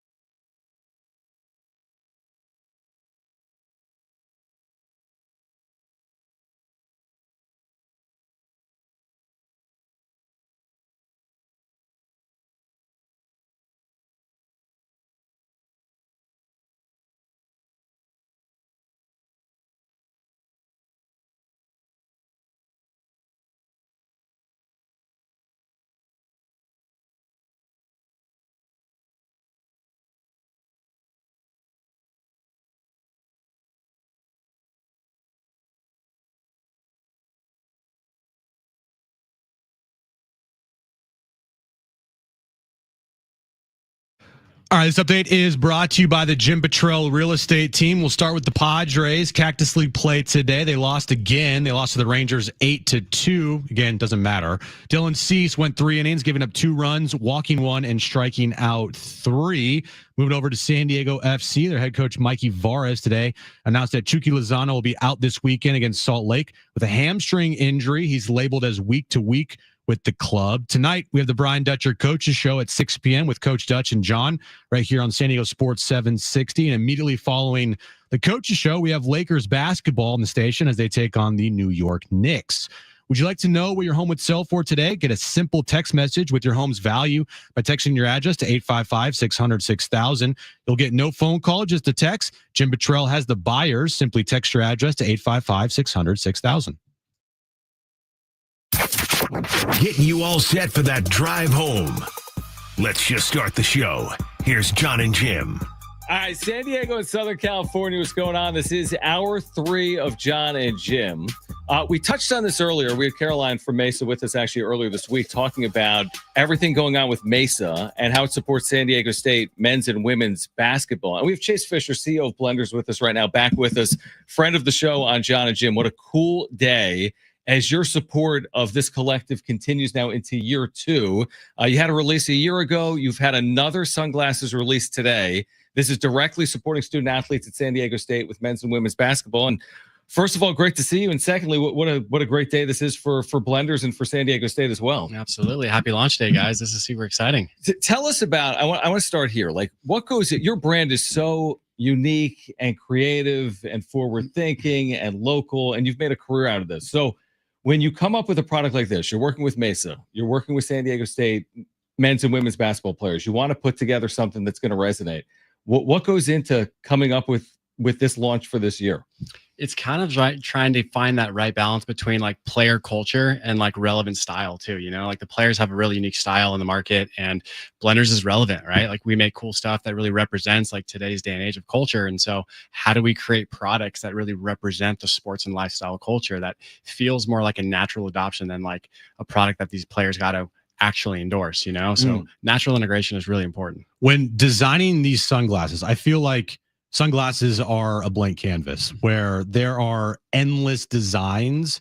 How do you, I guess, choose the final design for a pair of sunglasses that was launched today? You know, what's funny is I'm probably the most indecisive guy you'll ever meet. I feel that, me too. Our designers will design hundreds of styles, and it's very hard to select like a few or just one. Yeah. Right. And so it's really about like, okay, how do we do something new, unique, that's we haven't done yet, right? Every year I love to do new, like I love newness. And so this year was like, how do we bring that like old school style that meets like new school Gen Z energy? And that's what this San Diego State pair really represents, and kind of a celebration of the heritage of state too, bringing that old logo in that we haven't seen in a while. So yeah, it's every year something new. So you are a San Diego State alum, and this is true NIL. Like what I mean by that is you see some of the stuff that goes on nationwide and the way players via the portal come and go and the dollars that are exchanged. And some of it is just under almost like the canvas of, or under the moniker of NIL. But what you're doing here is you are literally using name, image, and likeness of San Diego State student athletes. They're involved in the project. I'm seeing women's basketball players part of the campaign. They're on billboards. You see men's basketball players like Miles Bird or Magoon Guath. Like, does that for you make it more impactful that this is like the true role that NIL was intended to be, the way you're working with Blenders in San Diego State? Yeah, absolutely. You know, we're approaching it from like the team aspect versus like the individual player aspect. And I think that's kind of like the unique difference, right? Is how do we lift the entire team up? If we can lift the whole team up, we can lift the whole program up. And for us, that's been kind of like a unique advantage of like getting the players to just be on board this as a whole and using them as the main characters of the show, you know? And so, yeah, I mean, that's really what it's about. How do we marry style with impact and do it in a very unique way that really celebrates and sets a precedent in the community that like, hey, if you want to see more players at San Diego State, if you want to keep this talent, we need a rallying cry around this. We need to invest in these players. We got to keep these players here. And how do we do that? We got to get creative, you know? So yeah, we love this stuff. This is what we're really good at. As far as, you know, how Blenders started, I actually saw a video today. I think it was on the Blender social media account. And you were talking about how you started here and you started the brand Blenders. For our listeners and everybody watching us on YouTube, just if you could relay that story to how Blenders started here in San Diego. Absolutely. So I grew up as a competitive surfer. So that was my first thing. That was like my first time in my life where I thought I was cool. Like I learned how to surf, right? I was never good enough to go professional, but I was good enough to learn how to self-market myself. I was good enough to learn how to like get endorsed by sponsors and work with brands. And like, that was when I was introduced to brands. So when I moved to San Diego and went to school, I was on the surf team there. And when I graduated, I didn't know what I was going to do with my life. So I was giving surf lessons on the beach, and I had this night out at the nightclub, and I was wearing these neon green sunglasses that I bought from Target for $5. And everybody in the club was coming up to me asking about my shades. Chase, those are cool. Would you get them? Like, let me try them on. And like, boom, the idea was born on the dance floor of a nightclub. And I was a surf coach, and I was spending all my time at the beach, and just noticed a big gap in the market between your $200 Ray-Bans and Oakleys and then the $5 beater shades that I was wearing at the club. There wasn't a brand that was cool, that was affordable, that I resonated with. And what better place to do this in San Diego, right? If it's not going to work here, it's not going to work anywhere. So I knocked at my roommate's door and I said, "Hey dude, can I borrow $2,000? And he goes, "What for?" And I'm like, "I want to start a sunglass company." And he goes, "You're crazy, but here you go." And so to tie it back to where we are now, it's like, I know what it's like to be the kid that was the underdog. I know what it was like to, for people to get overlooked. Right. And so like this whole thing with NIL is like very close to my heart, and it's very personal because it's the same kind of grind, you know, and there's a lot of skills and there's a lot of tools that these players and athletes can really learn to leverage when the ball stops bouncing, you know, and there's going to be a time where it stops bouncing, and very slim chances that these guys are going to go pro. Some of them will, but for the most part, like getting them to prepare them for after basketball and how to self-market themselves so their personal brand can be elevated.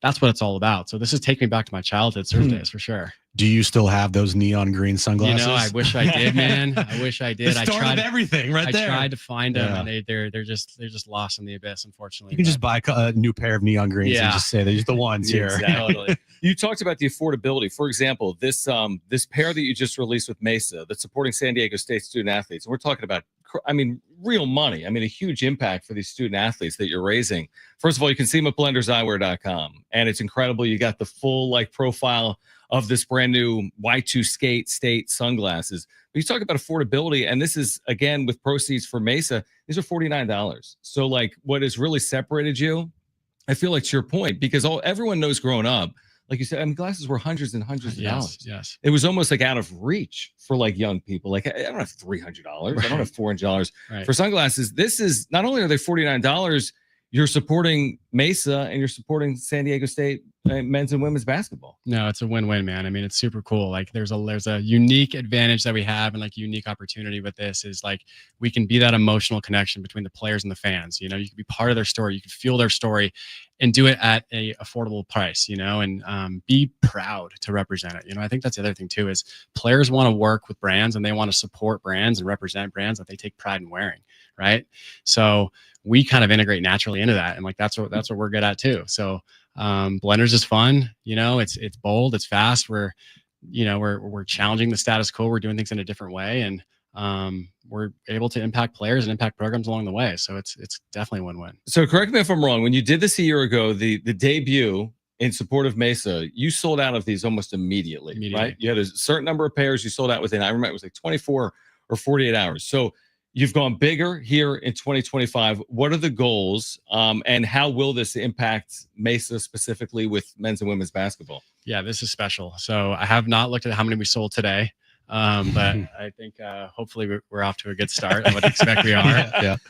But look, I mean, it's been 1 full year since we kind of dove into this NIL space, and we've already been committed over $250,000 in NIL donations. It's $275,000 that goes back to San Diego State student athletes. So just beyond the check, beyond the amount of investment, like this is so far beyond that. And it's so cool that we're able to invest and lift the players up, but also like be that example and that brand that the players will be like, you know what, when I was with Blenders and I was at San Diego State and I played for that program, that was a pivotal moment in my career. And I'll never forget that. And so this is like, I don't know, it's special. This is a special collaboration.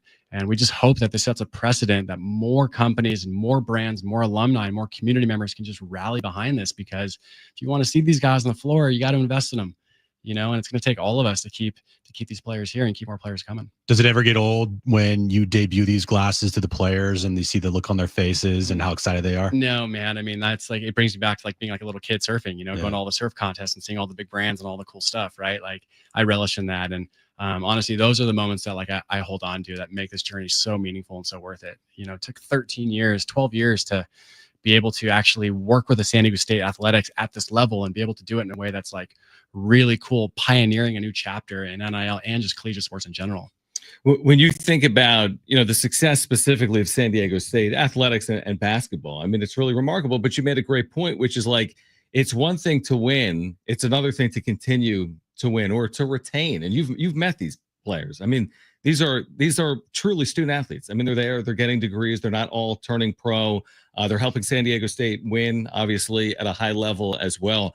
Like, what's that been like for you personally, that the relationships that you've established with some of these student athletes over the years? Yeah, it's really special and it's really fun because they actually do like really care and they want to learn. Like that's the thing. They're curious about like personal branding. They're curious about what it takes to like actually elevate their brand and do it in like a meaningful way that's close to them, and this doesn't feel like it's like a forced partnership or it's a sponsored ad. Like that's not what we are. It's natural. It's like they're bought in from day one, and they get to directly like represent a brand that they're proud to wear. And like I know what that's like being a surfer. Like I want to wear brands that like that I'm proud to wear. And I think it just goes back to that. If you can get the players bought in on that level, then I think it sets a really good precedent going forward on what you can actually do in the future. So what's next here? Because I mean, it's always launch day. What do you mean I know, next? but there's always a next. Like it never stops, right? Yeah, it never stops. It's so funny. I'm always living in like the future, and like I don't live in the now enough. Right. And this whole month is just kind of like it's like nostalgic, right? It's like the celebration month for Blenders. It's our 13th anniversary. So that's awesome. I'm trying to relish in it as much as I can and trying to like smile along the way.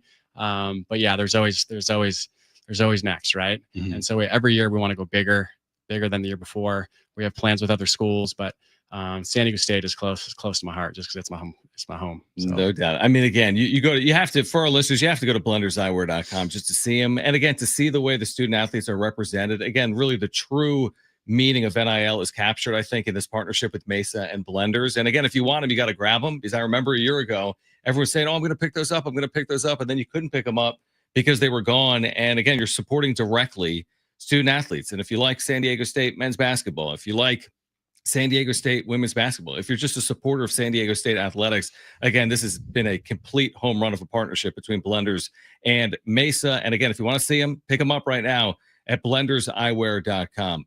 Chase, it's great to see you, man. Yeah, We so appreciate you happy to be taking here, time guys. for us on this launch day. Likewise, I couldn't have chose a better place and better company, honestly. Love it. Yeah, you could have. Jim is I'm just here, I guess. All right. Chase, appreciate you. We've got much more on the other side. In fact, we're giving away tickets for senior night. This is Saturday night. You going to be there Saturday night, Chase? I am definitely going to be All there. right. This is a 100%. huge game, obviously, for San Diego State. Yes. Win, boys. You got to win. It's kind of a must win almost. Kind of a must win on Saturday. This is a non-negotiable. Yes, this it is. Better We win all these. feel the same way in this room. Jim's going to be there. He's bad luck, but we'll talk about that maybe on the other side. All right. If you want to win those tickets, be listening. When you hear the sounder, the call from Ted Leitner, you can call into 877-767-4760 for your chance to win. We're here until 6. Brian Dutcher will join us at 6 p.m. Again, if you want to check out this collaboration between Blenders and Mesa, do it right now. BlendersEyewear.com. Stay with us on Jon and Jim. San Diego sports traffic.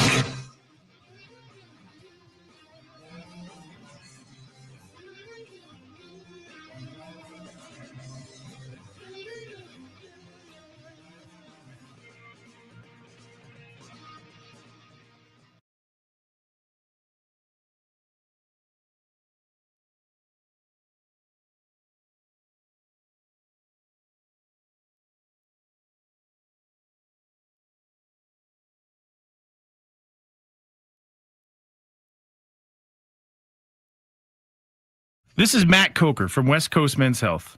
Has Viagra stopped working for you? Do you hate the side effects? If you've taken Viagra for any length of time, you already know that pills are not the solution to ED. Here at West Coast Men's Health, we have a better approach to ED. Acoustic wave therapy creates blood flow circulation by safely removing the plaque in your arteries and restoring function naturally. No pills, no shots, no surgery. We can also treat Peyronie's disease. Our non-invasive treatment for ED is painless and highly effective. We have treated thousands of men just like you.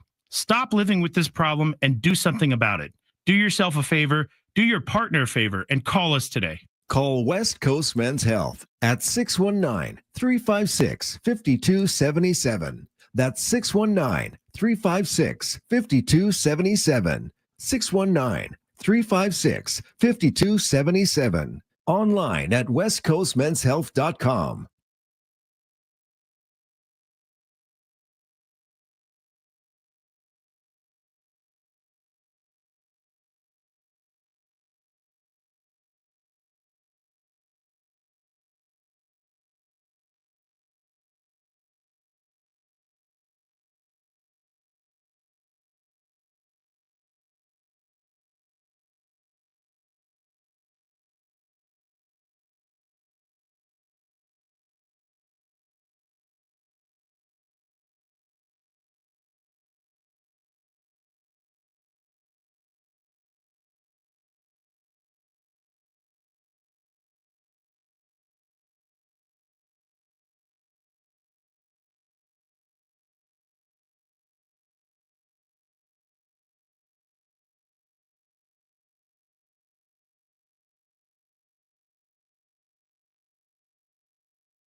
Are you a business owner, CEO, or responsible for marketing? If you are, iHeartMedia can help you reach your goals and find new customers. We reach more consumers in your target area than anyone else, and we can give you access to those potential customers more cost-effectively across radio, digital, podcasting, and social. We'd love to show you how iHeartMedia can work for you. Get started today at iHeartAdvertising.com. That's iHeartAdvertising.com.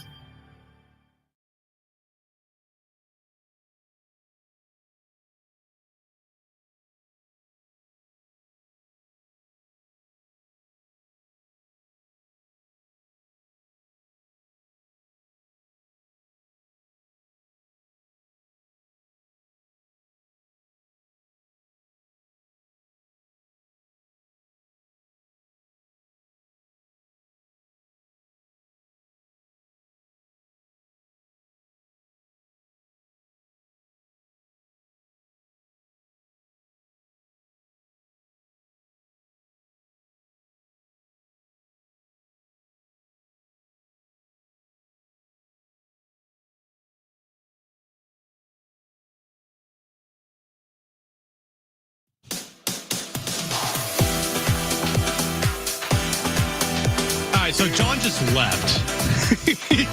He decided to go hang out with Chase Fisher. Once again, thanks to Chase for joining us in studio. We just got a pair of sunglasses here, the brand new pair of sunglasses that debuted today. Yeah, Jon, come on. We have a show. I know, I'm just kidding with you. So these are very 2000-ish, like futuristic type of sunglasses. I told you, like I said, I look good in every. I think they look good on you. You're good with sunglasses. I like forward hat. There we go. That's good. There we go. What do you think, man? I like them a lot. I saw them this past weekend because they had an event that you didn't go to. Yeah, I wasn't invited. But I really like them. I really do. It's awesome when you see them on like the men's and women's basketball players. It's like perfect. You know what I mean? Like for young people, it's like spectacular. For you can pull that off. I could pull it off with like my hat front facing. Right. I feel like backwards cap, maybe a little, I don't know, but you could pull it off. Seriously, you could pull them off. Now, can I pull them off? Maybe not as much. Yeah. Look at this. They're cool though. I like it. I love it. And the cool thing is like Chase was talking about, you know, there are hundreds of designs, right? Yeah. And the canvas is blank, and there's not one pair of sunglasses that are the same ever. Right. And I like different. I like being bold. I like new types of things instead of the cookie cutter sunglasses that everybody has, where, you know, you're like, what kind of sunglasses are those? Like, you know, like these are blenders. 100%. Right. These are blenders.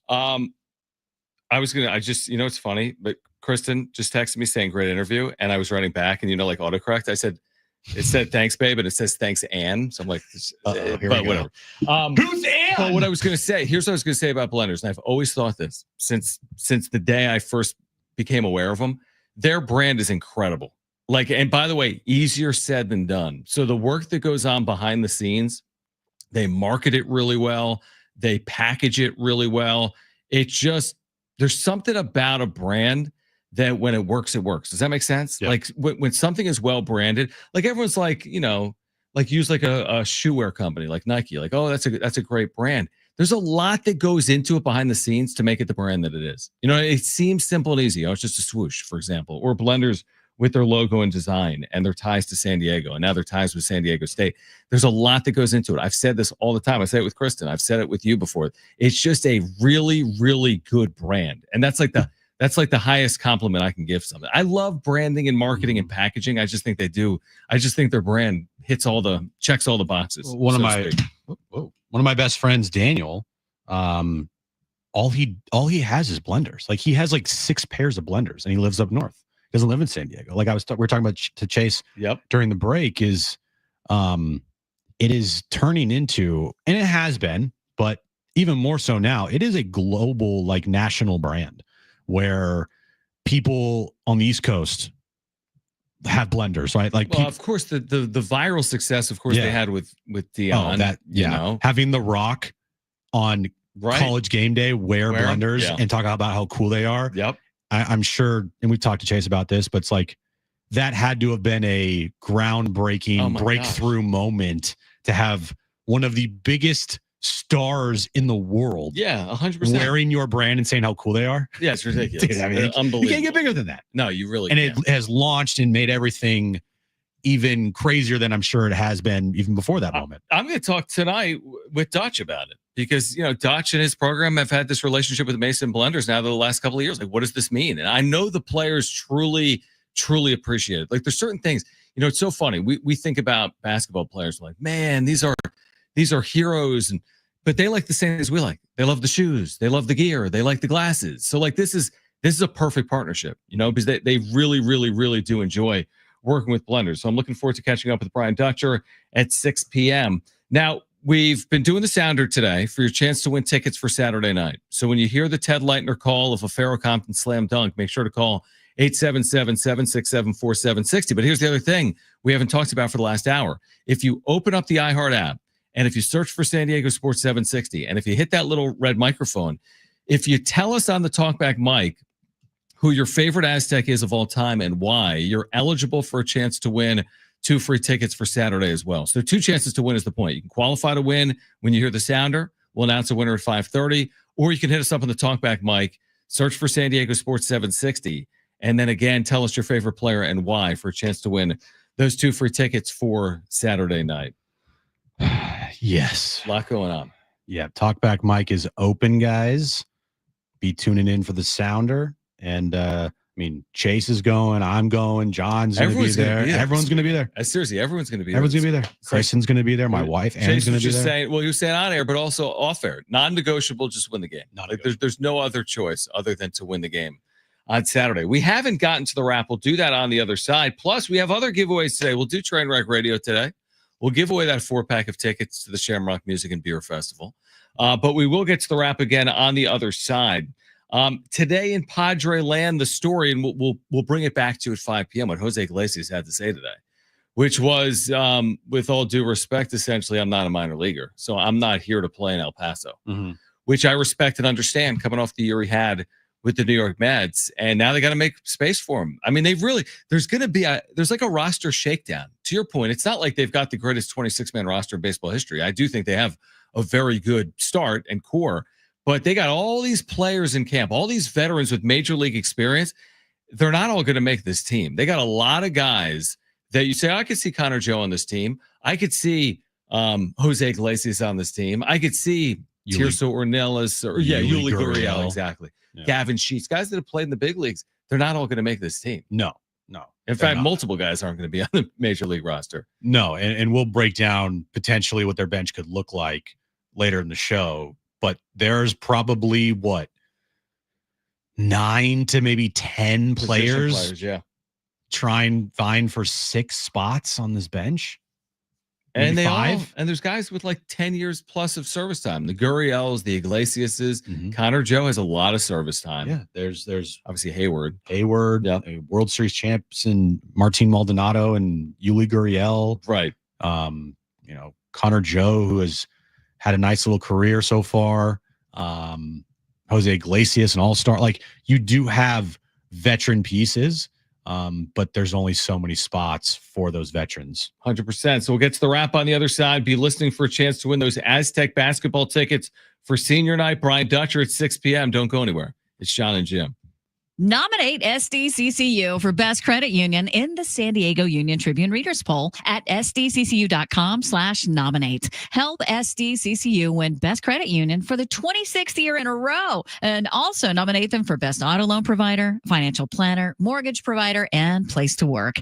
San Diego County Credit Union. It's not big bank banking. It's better. Federally insured by NCUA. For details, visit sdccu.com/nominate. That's sdccu.com/nominate.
Get ready for the biggest night in podcasting. The iHeart Podcast Award goes to... Join us for our 2025 iHeart Podcast Awards, live from Austin, Texas at South by Southwest. Celebrating the most innovative and influential voices in the podcasting world. Push boundaries. Sit down with amazing guests every week. And engage audiences in new, remarkable ways. Don't miss our 2025 iHeart Podcast Awards. Watch on iHeartRadio's YouTube channel and listen on the iHeart app. Monday night at 11.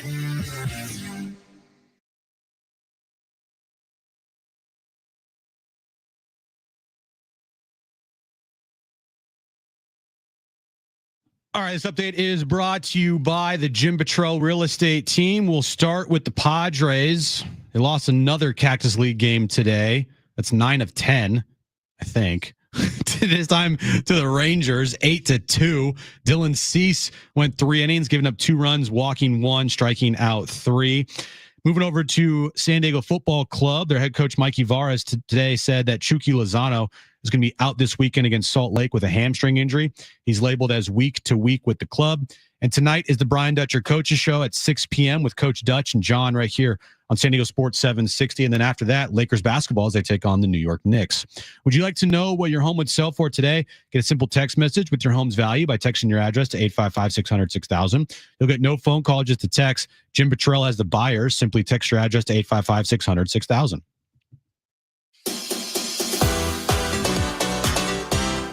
We've got those Aztec basketball tickets. Again, be listening for the sound or your chance to win senior night tickets, or hit us up on the talkback mic. Open the app, search for San Diego Sports 760, hit that little microphone, and tell us your favorite Aztec and why for a chance to win 2 free tickets to see San Diego State, Nevada Saturday night for senior night.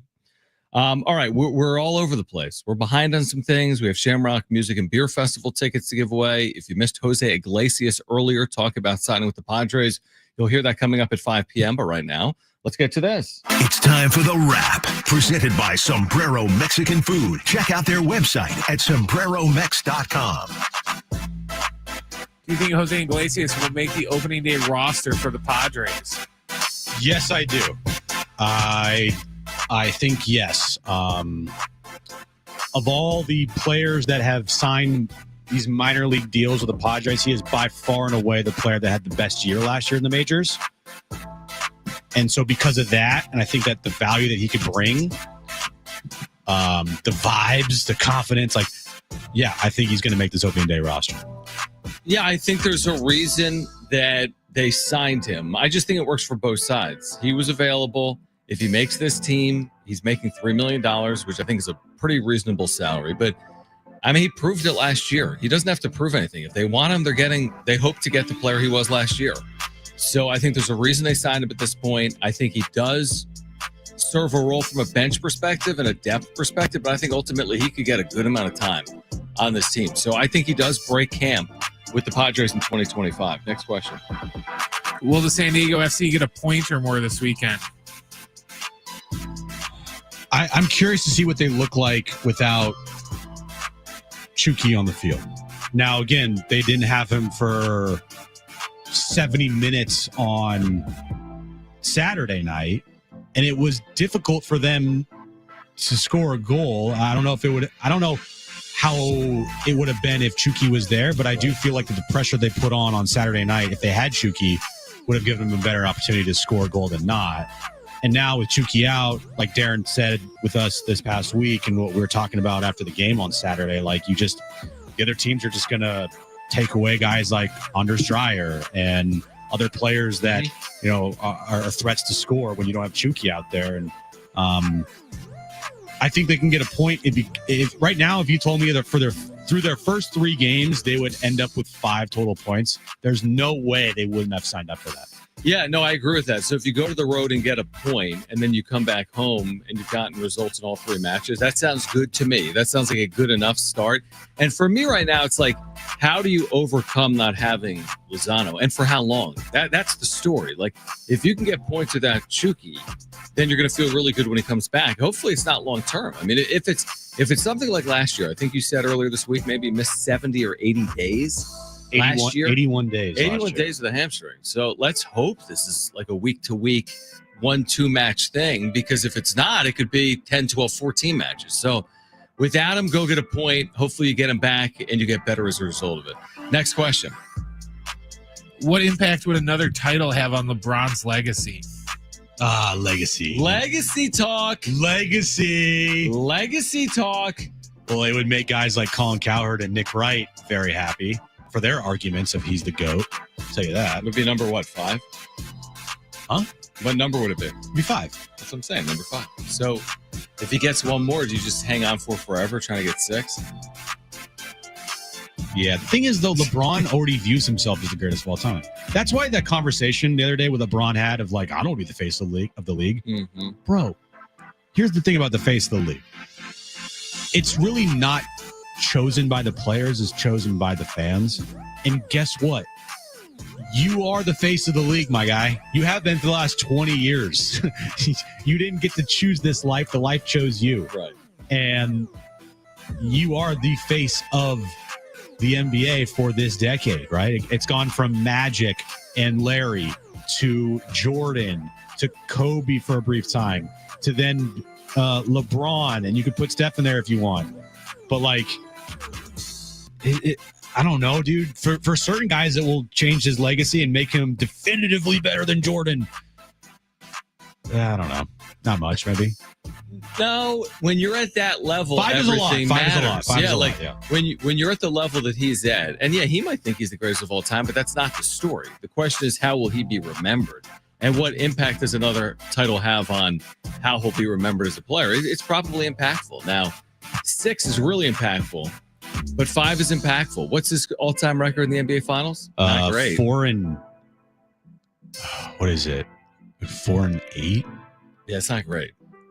So, I mean, what is his record in the finals? I have no idea. All right, so he's lost 3 to Steph. He lost 1 in Miami. He lost 2 in Miami. 2 in Miami. 2 in Miami. 3 to Steph. That's 5. Then he lost 1 for the first time. That's 6. He's lost 6 times. Okay, it's 4 and 6. 4 and 6. So if they get there again, it would be his 11th trip as a player of the NBA Finals, which is unbelievable. And if he gets another ring, 5. I mean, I think it's impactful. Is it the end-all be-all? No, but I think it's impactful. Next question. I know you've been waiting for it. It's Saturday, a must-win game for the Aztecs. We said we'd ask it every day this week. We have to hold true to that. Think it's a must-win game? Same answer as yesterday. Go back to the podcast. Search for the 4 o'clock hour. Right. I'm just see what Jim said. He said it's a must-win. Same answer as yesterday. Did you know part of must-win? We're good. Must-win. Again, be listening for the sounder for your chance to win Aztec tickets for Saturday against Nevada, or hit us up on that talkback mic. Tell us your favorite player and why for a chance to win 2 free tickets for Saturday. Great prize. And we'll do Trainwreck Radio coming up. You saw among the first Padres cuts, right?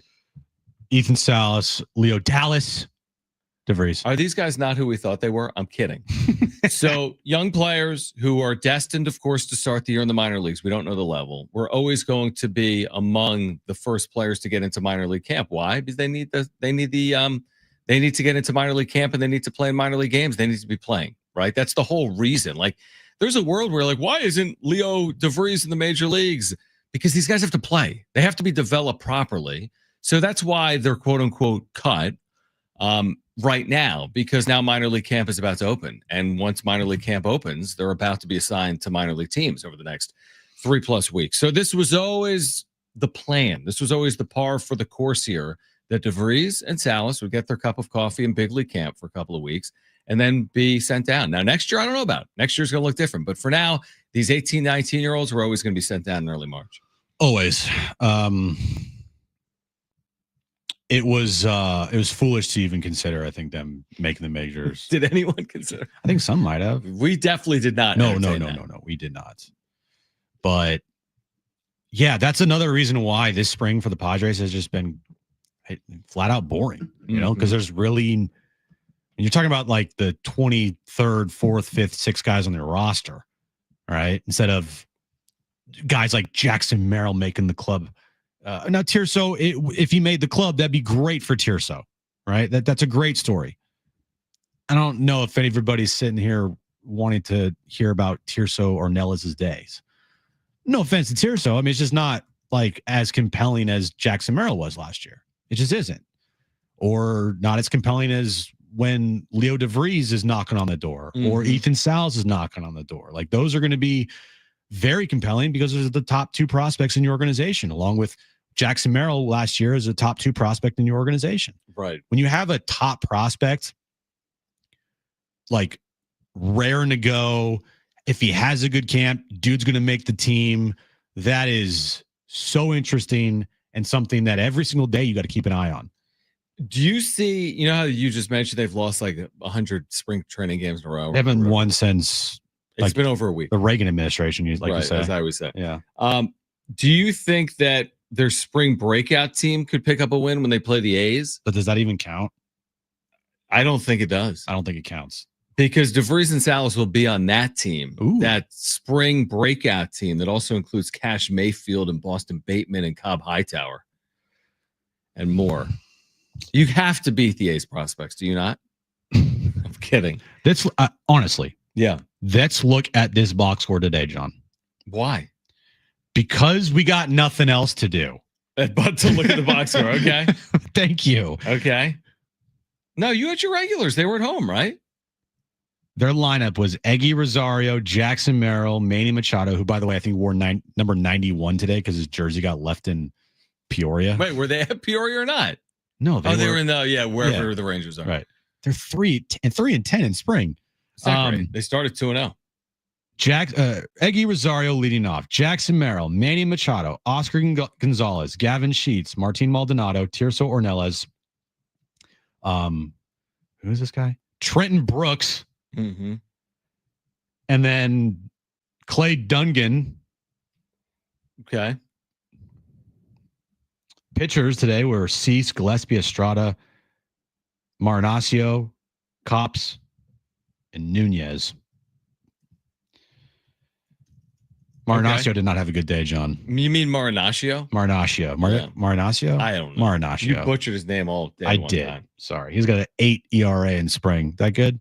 No, it's not. He gave it 3 runs, 4 hits, and 2/3 innings today. It's not great. Ouch. Dylan Cease. Anything to take away from there? 3 innings, 2 earned runs? No? Okay. They were 0 for 3 with runners in scoring position. Anything to take away from there? Nope. Okay. All right, call right now. I can't deal with this. I know. I have not even listened. It's like Jim's back page. I'm sorry for going over spring training box scores. I apologize. That was stupid of me to do, and I will never do that again. I'm sorry. That you're still there by calling 877-767-4760. Maybe you like free beer. We have a 4-pack of tickets to the Shamrock Music and Beer Festival. That's what you get if you call 877-767-4760. First 2 callers will be contestants for trivia. Again, the number to call is 877-767-4760. You get a free 4-pack of tickets to the Shamrock Music and Beer Festival, not this Saturday, but next. That'll be March 15th from 2 to 10 p.m. in the Gas Lamp. So call right now if you want that free 4-pack of tickets. The number to call is 877-767-4760. A free 4-pack of tickets to the Shamrock Music and Beer Festival next Saturday in the Gas Lamp from 2 to 10 p.m. Call now. Plus, we'll hear from Jose Iglesias coming up at 5 p.m. on Jon and Jim. San Diego sports traffic.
All right, Jose Iglesias is the newest Padre. He reported to camp today, and he had some strong words about his expectations for 2025. If you missed that, you'll hear it coming up at 5 p.m. We are giving away Aztec basketball tickets today. Be listening for the Ted Leitner Sounder.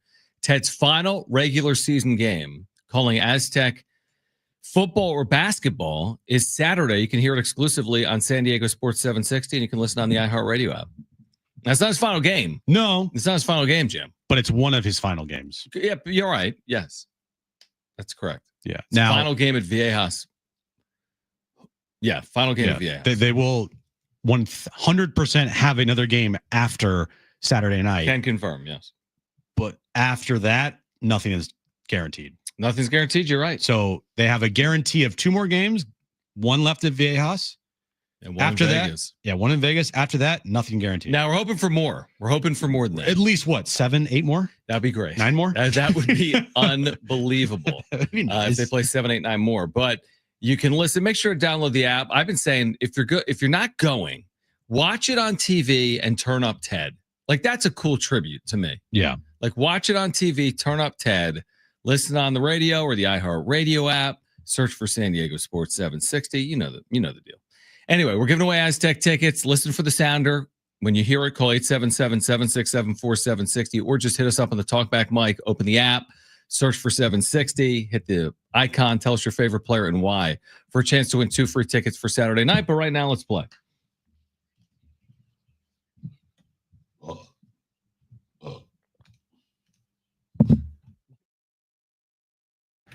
All right, 3 questions, 2 contestants, 1 lifeline. Today's 2 contestants, we have Jay and Steve. Jay, you called in first. We have your choice of John or Jim. Who do you want to go with? Let's go with John. All right, so this is Jay and John. Jay and John. And then Steve, you get Jim. Steve, are you there? I'm here. Awesome, Jim. Awesome. That's win, buddy. Awesome. All right, Brent, what is the question of the day? Did you guys know the Padres are playing? Right now? No, not like right now. I just mean in general. Yeah, they suck. Yeah, we know. That's a great segue, Jim. Because did you guys know that the Padres are dead last in runs scored in the Cactus League? Oh, I knew that. Yes, I did. Today's question. Well, then you'll be a good lifeline. Today's question: name any of the top 8 scoring teams in the Cactus League this year. Oh my god! Oh wow! Wow! All right. Who's in the Cactus League?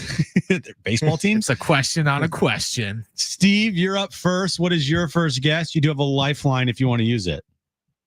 Got to be the LA Dodgers. The LA Doyers on the list. Which we need to talk about something with the Doyers in the 5 o'clock hour. All right. Why? You know what I'm talking about? No, why? Well, I'm not even going to. Otani's been shut down from throwing. Why do you, okay. That's a significant story. It's how the Padres won the World Series. It's great. They have 9 other starters. That's great. Jay, you're up next. What is your first guess? You do have a lifeline if you want to use it. I will say San Francisco. San Francisco Giants. Wow, on the list. They're in the Cactus League. They are, I know. Steve, you're up next. What is your second guess? You do have a lifeline if you want to use it. How about Arizona? Arizona? No, the Diamondbacks have not been swinging a hot bat. No, they have not in Cactus League play. Jay, you're up next. What is your second guess? You do have a lifeline if you want to use it. No, I'll go with the Cubs. The Cubbies. Doesn't Arizona, by the way, have like home field advantage throughout the Cactus League? Yeah, they don't have to go anywhere. They just are in in Arizona. Must be nice. Yeah. You could just stay at your house instead of like a Airbnb. Right. Exactly. Yeah. Steve, you're going to need this to stay in the game. What is your final guess? You do have a lifeline if you want to use it. I think I know this one. Texas Rangers. The Texas Rangers. They scored 8 runs today. Yeah, they scored 8 today. Good job there. But Jay could walk off with the correct answer. Ooh. He still has his lifeline. What are you going to do, Jay? What do you think? Let me try the lifeline. Okay. Has anyone said the red hot Cactus League Colorado Rockies? No one has said the red hot. I'm going to go Rockies. with the red hot Cactus League Colorado Rockies. You take that, Jay? I'm going to go with that. We have a winner. We have a winner. Well, they play at elevation in Denver. They can hit. One thing the Rockies can do is hit. Watch, they're going to win the Cactus League. They're going to win like 20 games. There are no winners of the winners are when it ends. I hate myself for legitimately trying to break down a Cactus League box score today. You did do that. Now, again, I was being kind of facetious, but at the same time, like I said, there's nothing else to talk about the Cactus League, so it is what it is. But Jay won. Jay did win. Who else is on this list? The top 8 hitting teams in the Cactus League through March 6th-ish. 6th-ish. All right, the Cubs are number 1, then the Rockies are number 2, Wow. then the Dodgers, then the Rangers, Wow. then Seattle, Whoa. the Giants, the Royals. Seattle. The do nothing Seattle Take Mariners. that, Justin Turner. Exactly. You Suck moron. And then last is the Brewers. Oh, the Brewers. Yep. Kind of forget that they're in the Cactus League. Could do the bottom teams right now. I'm going to go with Padres are the last team. Correct. Right. Well, Cincinnati's probably on that list. The Chicago White Sox. They're there. Who else plays in the old Cactus? How about the Angels? I don't know about that one, John. Yeah, they're in the bottom. Yeah, well, they they are are. because Okay. they're not in the top 8. Who's a West Coast team? Sacramento A's. No, the A's are fine. They're No, not. they're on there. Jim, if they're not in the top 8, they have to be in the bottom. Bottom 5. You idiot. Padres are the worst. Then the Angels. Then the White Sox. Then insert town Athletics, and then Cleveland. Oh, Cleveland. I mean, this is awful, guys. The Padres right now, if I'm looking at the Cactus League standings, How many games out are they? well, they don't put it. Well, they don't put games back, but the Who's Cubs, in first? Yeah, they do. There's 7. 7 games out. what are we doing here? Yeah. You can't win the Cactus League by March 5th, but you can lose it. There's 7 games. They're out. pathetic 1-5 on the road. Come on, Oh guys. my gosh. They've scored 46 runs, get up 80. What's going on here? I guys? don't know what's going on. Is it concerning? No. It's I mean, look really at the top of the standings: Cubs, Rockies, A's, Giants. Stop. Whatever you're doing, stop. I'll stop. Please stop. All right. Here's what I want to do in the 5 o'clock hour. There's a couple of significant storylines, including the fact that the Dodgers have shut down Shohei Ohtani from throwing. So remember, he had a throwing program. They were hoping to get him back in the mound this year. Can they just shut him down? Just In general. like Yeah, just- imagine that. No, he has been shut down. He hasn't thrown a bullpen in a week and a half. Okay. And he's been fully shut down, according to Dave Roberts. Now, I have a theory on that. And I think you might be able to figure out what that theory is. I think in fact, I'm positive as to the reason as to why. because they don't need him right away. There you go. Yeah. Good tease. I was going to share my theory on the other side is because they are so built to do whatever they want over the first 100 games of the season that it's all about just stacking it up for like September, October is what I would think. Like, think about this rotation: Snell, Glasnow, May, Yamamoto, Sasaki, Gonsolin. No, it's ridiculous. Who else? I'm missing a You're bunch. Missing. They have like Landon Knack is like they're not Sure. you know. Kershaw, but no, Kershaw's probably not. Yeah, Kershaw. Wait. Absolutely, he'll pitch at some point. Yeah. Yeah, and there's 10 starters, so they don't need him. Is the point, and that's the reason why. No. If you missed what Jose Iglesias had to say earlier today, his first day in Padres camp after hitting .337 with the Mets last year, we'll share that with you on the other side. The latest there on Shohei Ohtani being shut down from his throwing program and a chance to win Aztec basketball tickets for a sold-out game, senior night at Viejas Arena. All ahead in the 5 o'clock hour. Stay with us on Jon and Jim.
This update's brought to you by the Jim Petro Real Estate Team. Padres, Cactus League play today. Lost again, this time to the Rangers. Who cares, though? Dylan Cease went 3 innings, giving up 2 earned runs in the outing. Striking out 3 and walking only 1. Moving over to San Diego Football Club. Their head coach, Mikey Varas, today announced that Chucky Lozano is out for the weekend game against Salt Lake with a hamstring injury. He's labeled as week to week with the club. Tonight is the Brian Dutcher Coaches Show at 6 p.m. with Coach Dutch and John right here on San Diego Sports 760. And then right after that will be the Lakers as they take on the New York Knicks. Would you like to know what your home would sell for today? Get a simple text message with your home's value by texting your address to 855-600-6000. You'll get no phone call, just a text. Jim Petro has the buyers. Simply text your address to 855-600-6000.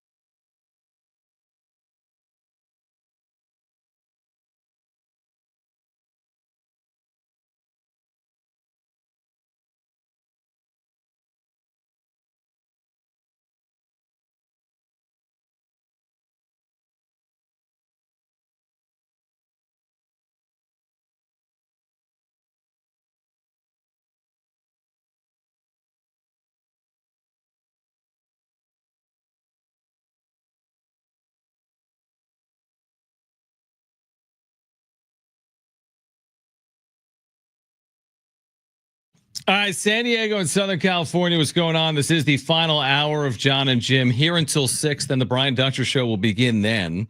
If you have a question for Dutch, by the way, with senior night approaching, hit us up on the text line, 70470. Start it with the word team. He'll join us live at 6 p.m. We'll get your question. You can put it on the text line right now. Make sure to get to it, 70470. Start it with the word team. If you want the Aztec tickets for Saturday, there are still 2 ways to win. When you hear the Ted Leitner call of a Faro Compton slam dunk, when you hear that sounder, so to speak, call 877-767-4760. You'll qualify to win, and then we'll announce the winner at 5:30. Or you could qualify to win by opening the app right now, the iHeartRadio app, search for San Diego Sports 760, tap the microphone, tell us your favorite Aztec player and why. You'll be eligible to win another pair of tickets for Saturday. So a lot of good stuff going on. We have 2 pairs of Aztec tickets for Saturday, Jim, to give away this hour. Yes. Yeah. It's going to be exciting. I can't wait to go. I know you're a nervous wreck, but I'm excited for it. For me, I love that it's going to be a great atmosphere. It's a whiteout senior night, must win game. Couldn't ask for anything more. Yeah. Other than that, yeah, no big deal. Well, I mean, look, going to a game against Occidental, okay, they're going to win, but at some point the crowd might not be totally into it because you're up by 40. At least this one, all right, from the jump, the atmosphere is going to be electric. It's going to be electric, 100%. And you got some San Diegans on senior night, Chemo Ferrari in his lone season. Yep. You have Wayne McKinney III, San Diego in his lone season. You have Jared Coleman Jones, who's in his only season here on the Mesa. DeMarshe Johnson, a couple of walk-ons, Ryan Schwartz, Desai Lopez. I'm looking forward to it. Senior nights are really, really cool and special. I'm looking forward to it. And we're giving away tickets this hour. What do you got? That's why I laughed the other night on pregame when Fletch is like, well, I already know who I'm taking for the senior night, my prediction player. And he's like, I'm taking Chemo.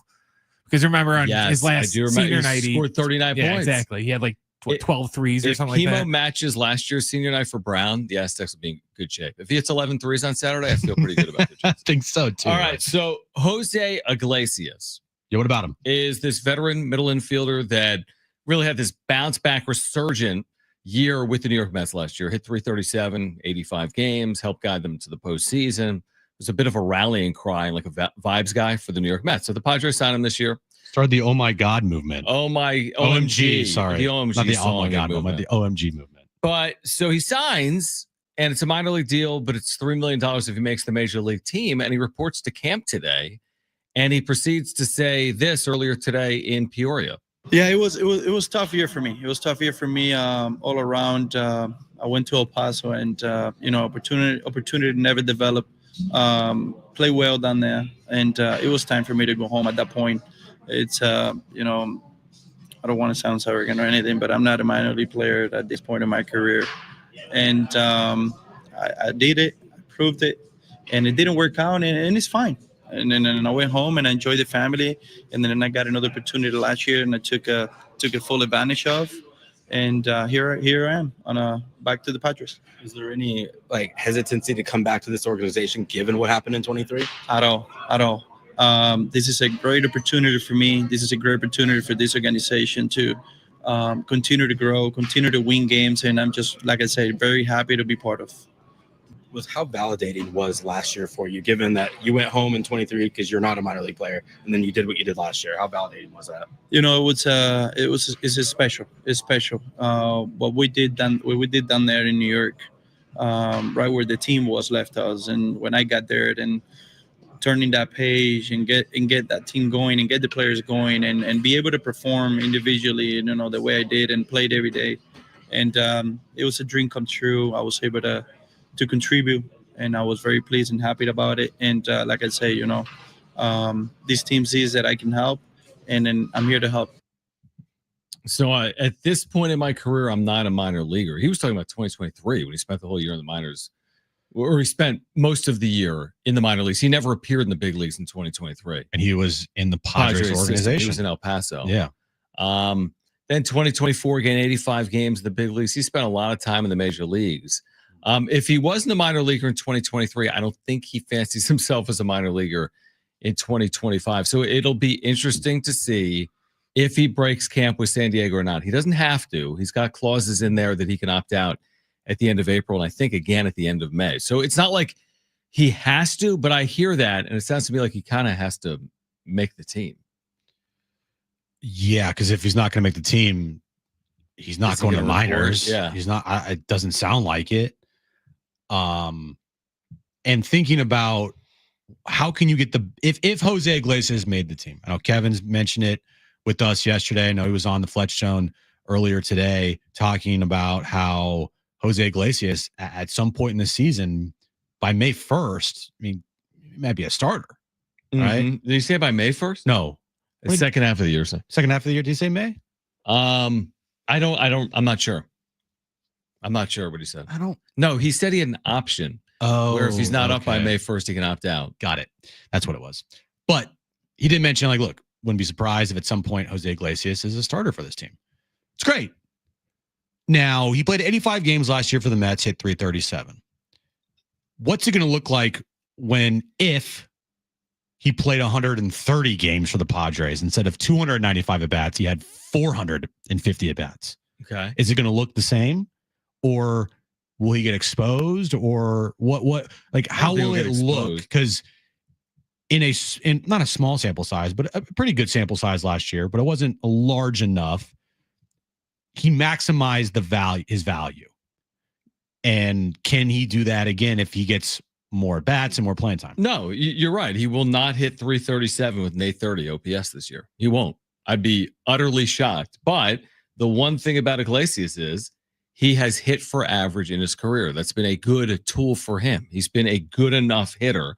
Now, he doesn't hit for any power, but he's a guy that can get on base and move runners, and his career 283 batting average in this era is good, and his 337 is impeccably good. You would never expect him to replicate it, but if it's somewhere in between, if it's 291 in 300 plate appearances as a bench piece, that's worth $3 million is how I would look at it. If I'm AJ Preller, considering the success I had with guys like Peralta and Solano a year ago on the edges, that's what I'm looking for. Can he provide some of that to this team after they provided that last year to that team? You're almost asking him just, hey, be in the Donovan Solano role and give us either exactly what Solano gave us last year, hopefully a little better, right? Yeah, Solano had obviously more power, right? I mean, everyone's got more power than this guy. He didn't hit like 15 home runs, John.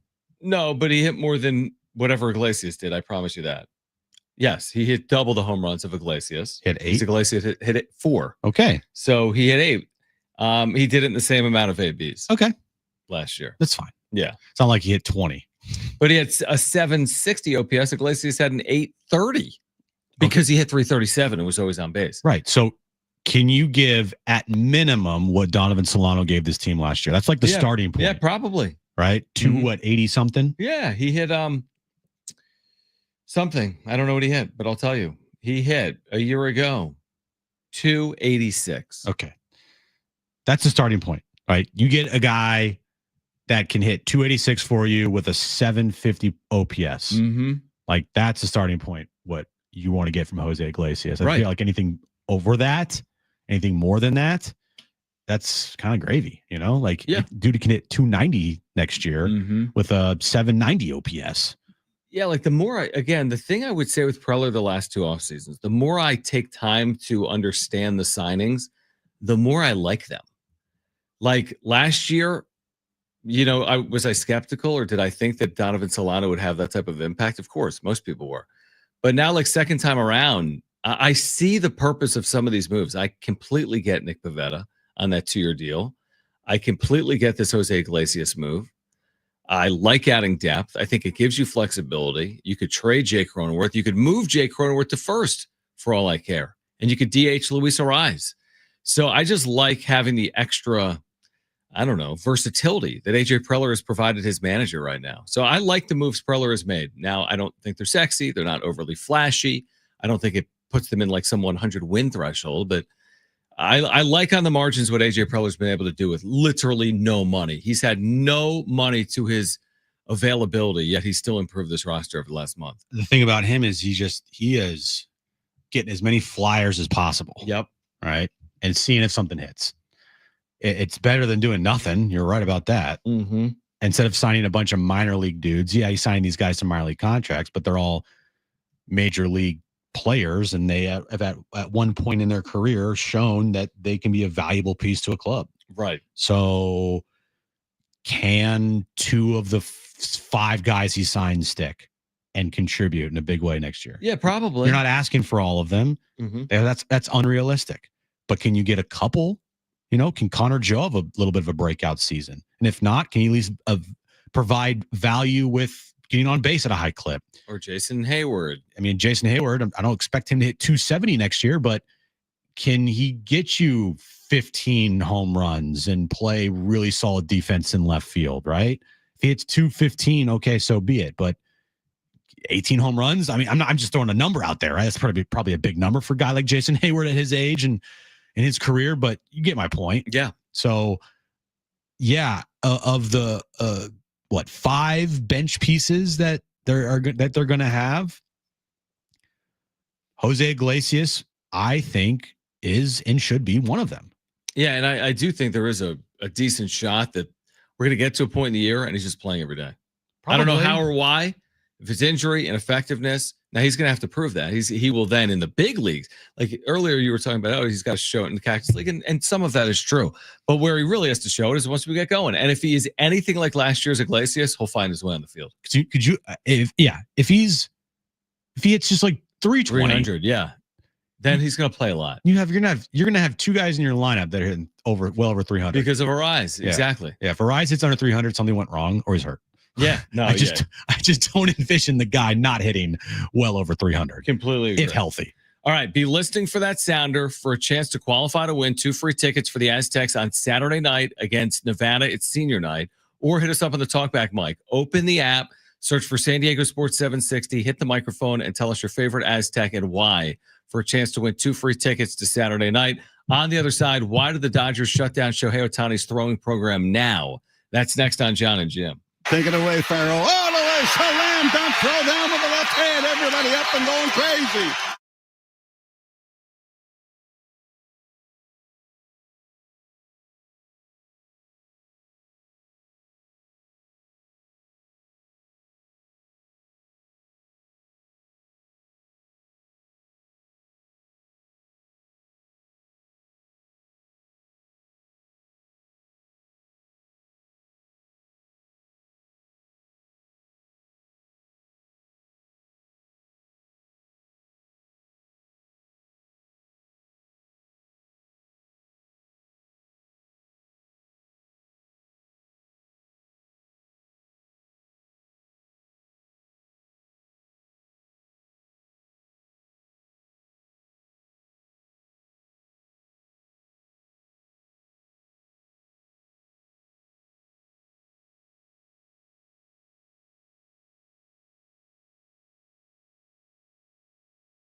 All right, catch the Brian Dutcher Show tonight at 6. I'll talk with Dutch about senior night Saturday and more. If you have a question for Brian Dutcher, you can text us 70470. Start it with the word team. Again, 70470. Start it with the word team. We have qualified 4 listeners for a chance to win those Aztec tickets. We'll let you know the winner at 5:30. If you want another chance to win Aztec tickets, open the iHeartRadio app right now. Search for San Diego Sports 760. Tap that little red microphone. Leave a talkback. Favorite Aztec and why. One of you off the talkback will win 2 free tickets as well. So one listener via the sounder is going to win 2 free tickets. Another listener via the talkback is going to win 2 free tickets today. Yeah, time is running out. So get into the talkback, Mike. Give us your favorite Aztec player of all time. You're automatically entered for a chance to win tickets on Saturday night, and we'll announce the winner at 5:30 here. Do you have winners? Do you have a favorite Aztec of all time? I mean, I have multiple Aztec players. Like I know there's players that I was not here to cover or see that are a lot of people's favorites. But while I've been here covering this team, it's a good question. I love me some Nick Boyd. I know it's recent, but I just love Nick Boyd. It's hard not to put Lamont in there from a recent standpoint. Love me some Matt Mitchell. Oh, sure. Just name everyone that's ever played for the university. No, Matt's terrific. Yeah. I love me some Adam Seiko. And there's just a bunch. There's a bunch, John. A Coca Rope. Okay, sure. Okay. Yep. Yeah. I'm with you. I asked you if you have a favorite. I can't. I don't have a favorite. I'm sorry. I there are multiple players that I'm like, with you like that. Yeah. I am. You know me. I'm completely with you on that. Yeah. I am. Shohei Ohtani was doing a throwing program. He had been throwing bullpens. Of course, he didn't pitch last year because of his elbow. He happened to have 50 home runs and 50 steals. I don't know if you heard that. But I did. He has been shut down from his throwing program. Dave Roberts, we're just trying to make it a broad time to return. We just don't know. I think we both agree on this. They will fall out of bed with 100 wins. That's not some spectacular year. They won 98 last year, right? So they're fully capable of just starting the year and saying, well, 99, 100. They're capable of winning more than that. So they don't need him. He didn't pitch at all last year, and they won 98 games. They ultimately win the World Series. What's the rush? Like we said, the embarrassment of riches with their rotation. They signed Blake Snell. They signed Roki. Yamamoto's back, etc. Glass now. Come on. I mean, it's ridiculous. Why would you even ramp him up in February, March? I mean, you don't need him to make 30 starts. You don't need him to make 20. He can make 12 for you late in the year and maybe be impactful for you in the postseason on the mound, if that was the case. Take your time. Take your time, bro. You don't need to pitch. Take all year. Take all year. Do you need to hit? No, you don't. You don't have to. This goes back to the question of, I think the answer is yes, whatever. But $700 million for a glorified DH. Now, the glorified DH did have a 50-50 year last year. And won the World Series. And did win the World Series. Big postseason moments. And won the MVP unanimously. So what is it worth to win? I would say it's worth everything to win. Yeah, it's I'm trying, but I can't. Right. Because I do hate the Dodgers, and any player on the Dodgers I automatically hate. But 5 years ago, you'd never be like, DH is worth that much money. Of course not. Shohei's worth it. Just he brings too much to the table to say he's not worth it. And it's a lot of like marketing and international, eyes on the sport and the Japan fan base. Like the Dodgers own Japan. Like the Japan baseball market, they completely own it. Yeah. It's not even close. Like you can't touch the Japan market at all. Mm-hmm. It's all Dodgers. So like from that standpoint, making it the Dodger brand more of a worldwide brand, making the team more valuable because of it. Like the $700 million is going to be paid back like that. I agree with that. And I also do think when they gave him $700 million, they did envision him pitching. And I still envision him pitching. I don't think his pitching career is over.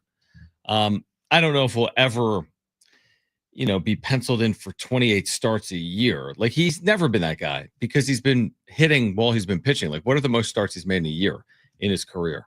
I'm going to look. and I don't know if he's made 100 career starts, right?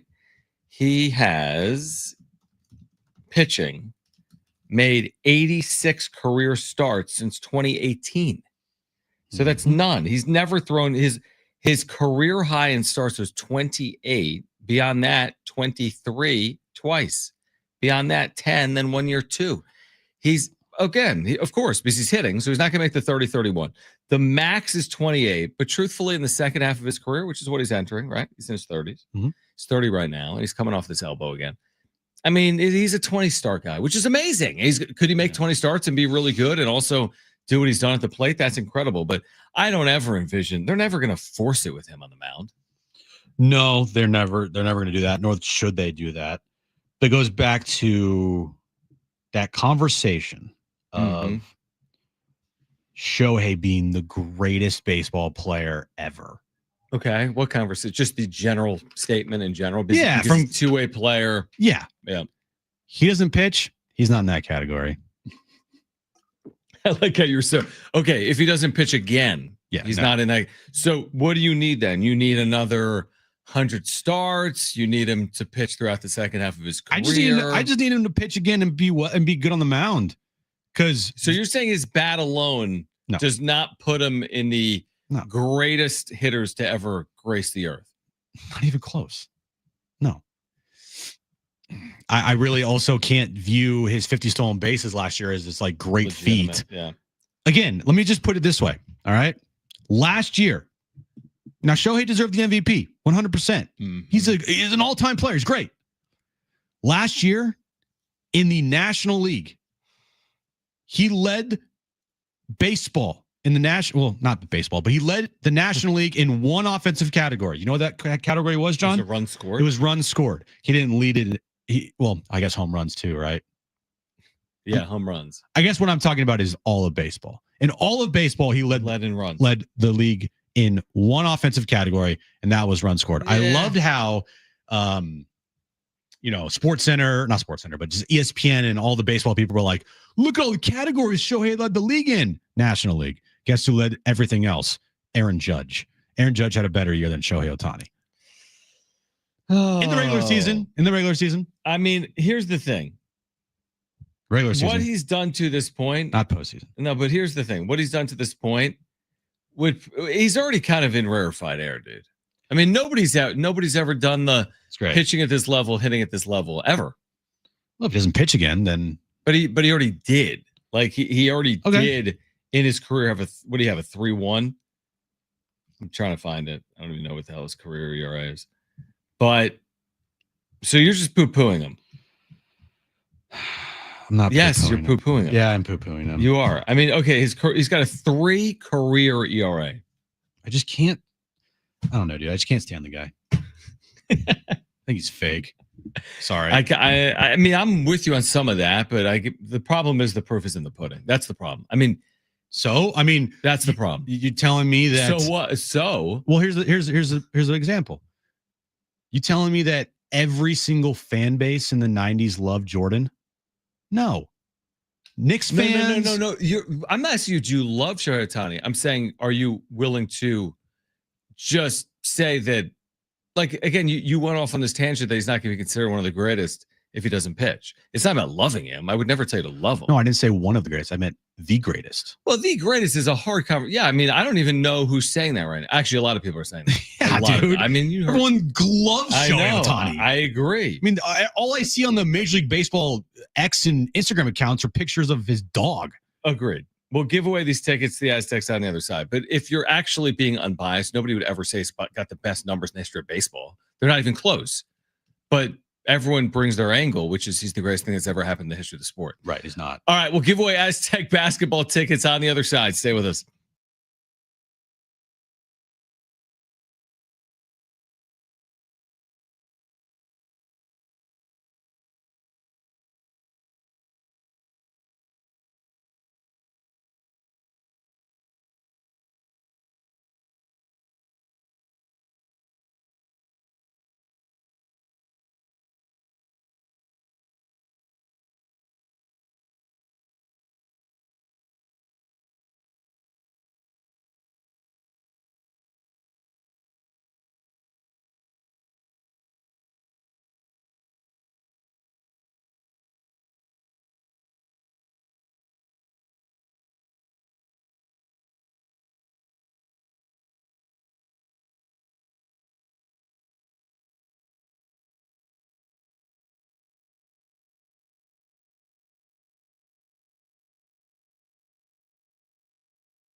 This update's brought to you by the Jim Petro Real Estate Team. Padres spring training action today. Dylan Cease made the start against the Rangers, went 3 innings, giving up 2 runs, walking 1, striking out 3. Jackson Merrill hit a home run in the game as well. So did Eggy Rosario. Moving over to San Diego Football Club, Mikey Varas today announced that Chucky Lozano will be out this weekend against Salt Lake with the hamstring injury. He's labeled as week to week by the club. And tonight is the Brian Dutcher Coaches Show, 6 p.m. with Coach Dutch and John right here on San Diego Sports 760. And then immediately following that, we have Lakers basketball as the Lakers take on the New York Knicks. Would you like to know what your home would sell for today? Get a simple text message with your home's value by texting your address to 855-600-6000. You'll get no phone call, just a text. Jim Petro has the buyers. Simply text your address to 855-600-6000. All right, so we have our winners. We had 2 pairs of tickets for San Diego State Saturday night, a game you can hear here on San Diego Sports 760 at 7:30 p.m. with pregame coverage at 6:30. Aztecs, Nevada, senior night. I'll be there. Jim will be there. And a couple of our listeners will be there. So do we have the drum roll? My guess is yes. Somewhere. We were going to play the drum roll. Let's do it and announce these winners. The 2 winners of our Aztec tickets are Thomas and Josh. Thomas and Josh, congratulations. We will see you at Viejas Saturday night. You each have a free pair of tickets to see the Aztecs in Nevada in this must-win game. Must-win game. So congratulations, guys. We'll cool. We'll see you at Viejas on Saturday night. Looking forward to that. I am too. All right. So they know the deal. They're going to get their tickets. And a lot of people use the talkback mic. Yes. And a lot of people called in trying to win these tickets over the course of the last 2 days as well. Yeah. I gave it to Josh because he thought outside of the box. No one would ever guess his player. Who's his favorite player? Do we have the talkback? Can we play the talkback, Brent? I didn't record it, so it won't go on YouTube. I can read it though. They do transcripts. Favorite Aztec basketball player, Ben Wardrop. Ben Wardrop. Yes. Okay. In the 7.1 total minutes he played over a 3-year career, he averaged almost as many fouls as he did points. Wow. Okay, there's your winner. But he picked a bench guy, and it was something outside the box. Okay. There's a lot of Kawhis, a lot of Tony Gwynns. So I went for something outside the box. Yeah. Okay, outside the box is your winner here for the free tickets. And I did joke during the break that anyone that would have said Yanni Wetzel would have automatically won. But nobody said him. So the team that I can't talk about right now. What do you have? We have some media beef going on, like at this very moment. Okay. So Charles Barkley on TNT, they have games tonight. I think Lakers and Knicks following the Celtics and Sixers game. He said, now we don't have the audio, but he said, I want all the smoke. The Lakers are doing great. Y'all are idiots because y'all talk about the Lakers and Warriors all the time. Oklahoma City and the Cavs have been balling for 6 months. That idiot on ESPN, what's his name? Kendrick Perkins, doesn't know what he's talking about. He called him out by name. Oh, yeah. Kendrick Perkins has replied on social media. Oh, is that right? He has said the following. Hey, TNT, might want to tell that senior citizen Charles Barkley that I'll be around. When he see an idiot or fool in person, make sure he keep that same energy. He can come playing with me. What? He can come playing with me. Okay. If he want to, and I'm address his ass like the numbers on a house. Straight from the 409, homeboy. And we bar none and fade all. Hashtag Texas boy. Well, Kendrick Perkins isn't going to have a job, right? Next year. Are they going to need Kendrick Perkins next year inside the NBA? Here's the thing about Kendrick Perkins. He is, bar none, the worst NBA analyst that is going around now on television. Not even close. Well, I don't know if he's got a deal for next year with the Inside the NBA thing. I can tell you this. If it was between Kendrick Perkins or Inside the NBA crew, it's going to be Inside the NBA Well, that's already done. I mean, they're already going to be on ESPN. I know. So I don't know if Kendrick Perkins has much of a leg to stand on. Now, again, are you going to feel great about them calling you an idiot on national TV? Maybe not. I love it. Charles Barkley hasn't even started at ESPN yet. And everyone hates him. He's like, screw you, Kendrick, you idiot. It's amazing how he can just speak his mind, and it's cool. Well, that's what things should be about now is speaking your mind. Speak your mind. Right. Just say whatever's on your mind. That's what if you're gonna pay someone $20 million a year, pay him 20. He Charles? might be making it. I don't know. Is he making more than Stephen A, who got his $100 million today? I don't know. It's a good I question. would. I'd pay Charles more than Stephen A. Smith. Yep. Stephen A. so forced. Charles is just Charles. That's the thing. You're right. Stephen A. puts on an act. It's an act. When he's It's a yelling, good act. I mean, Yeah. he knows his game. He knows what he's doing. but when he's yelling on TV, you know it is not So real. contrived. Yeah. He does it to get clicks and views and shorts and reels and Right. You know, Charles is just like, let me say something. This guy's an idiot. Right. Like it's What just do you got, Brian? Yeah.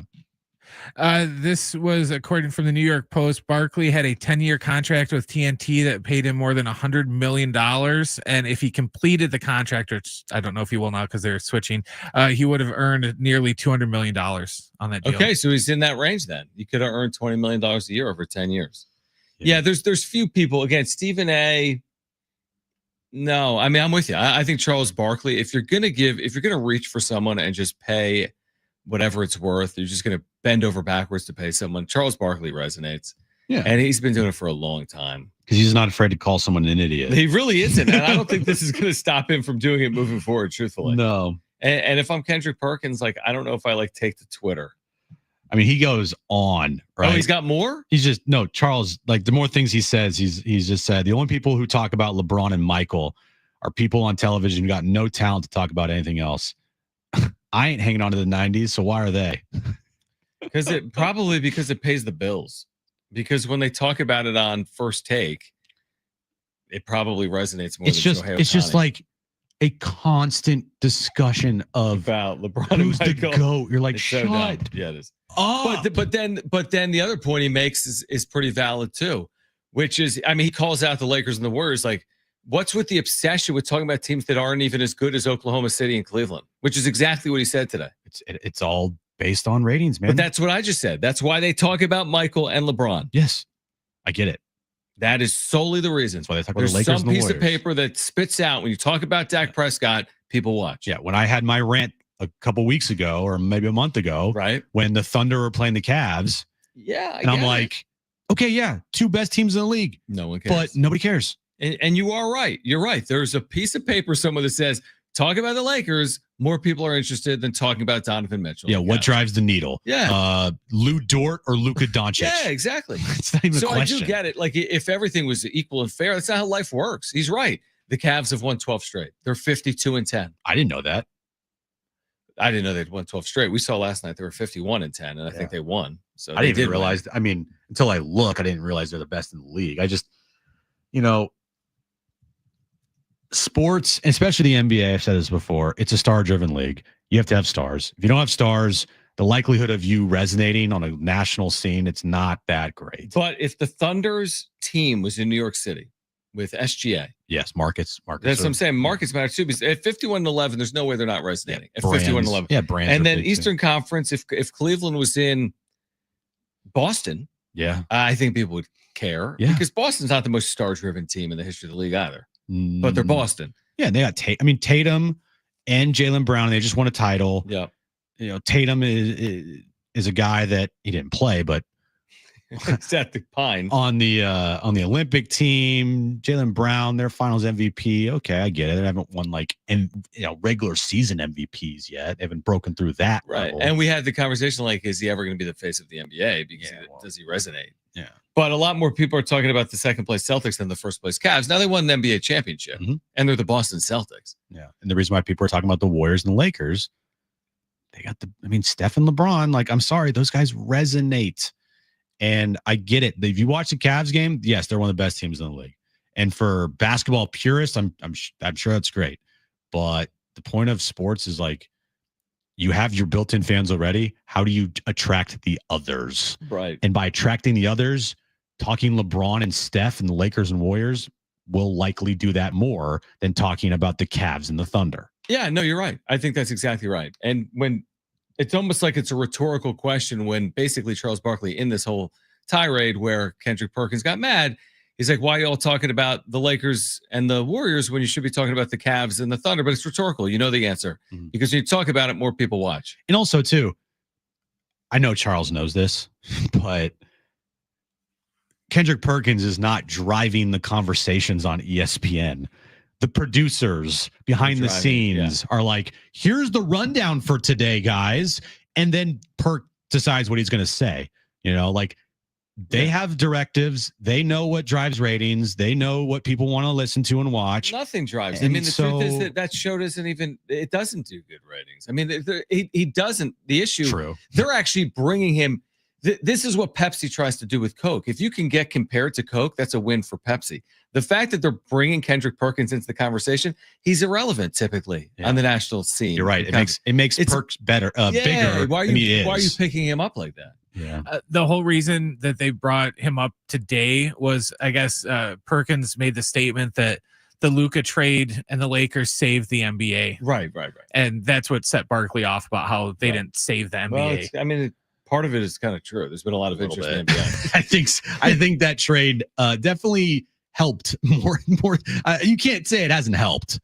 Oh my gosh, it's absolutely helped. The interest level now has peaked to a point where the NBA was wanting to get to. They needed it. And they needed it. They needed it this regular season. Yeah. All right, Jim's Back Page is coming up next.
All right, Brian Dutcher, the Brian Dutcher Show coming up 6 p.m. If you've got a question for Dutch, we'll get to it live on air. You can text us right now.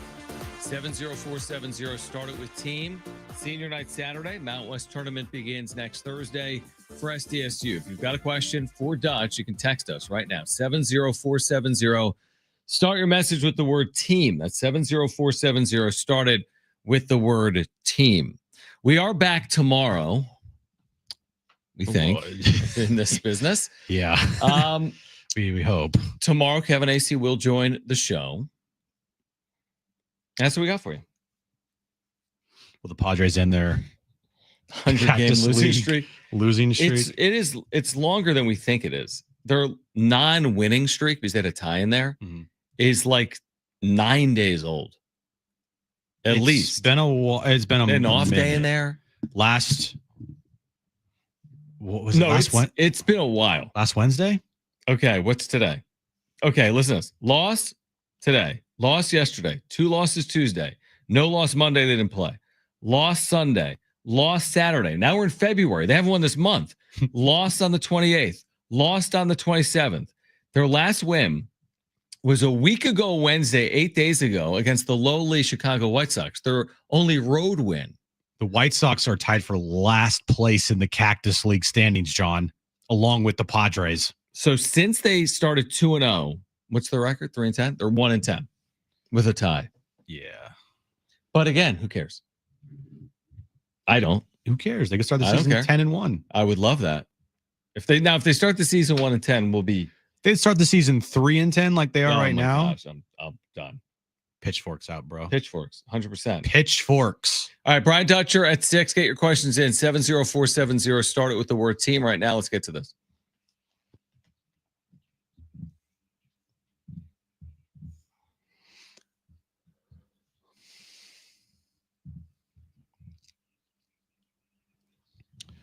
Do you remember the Cheeto-shaped Charizard story that I had? Yeah, I do.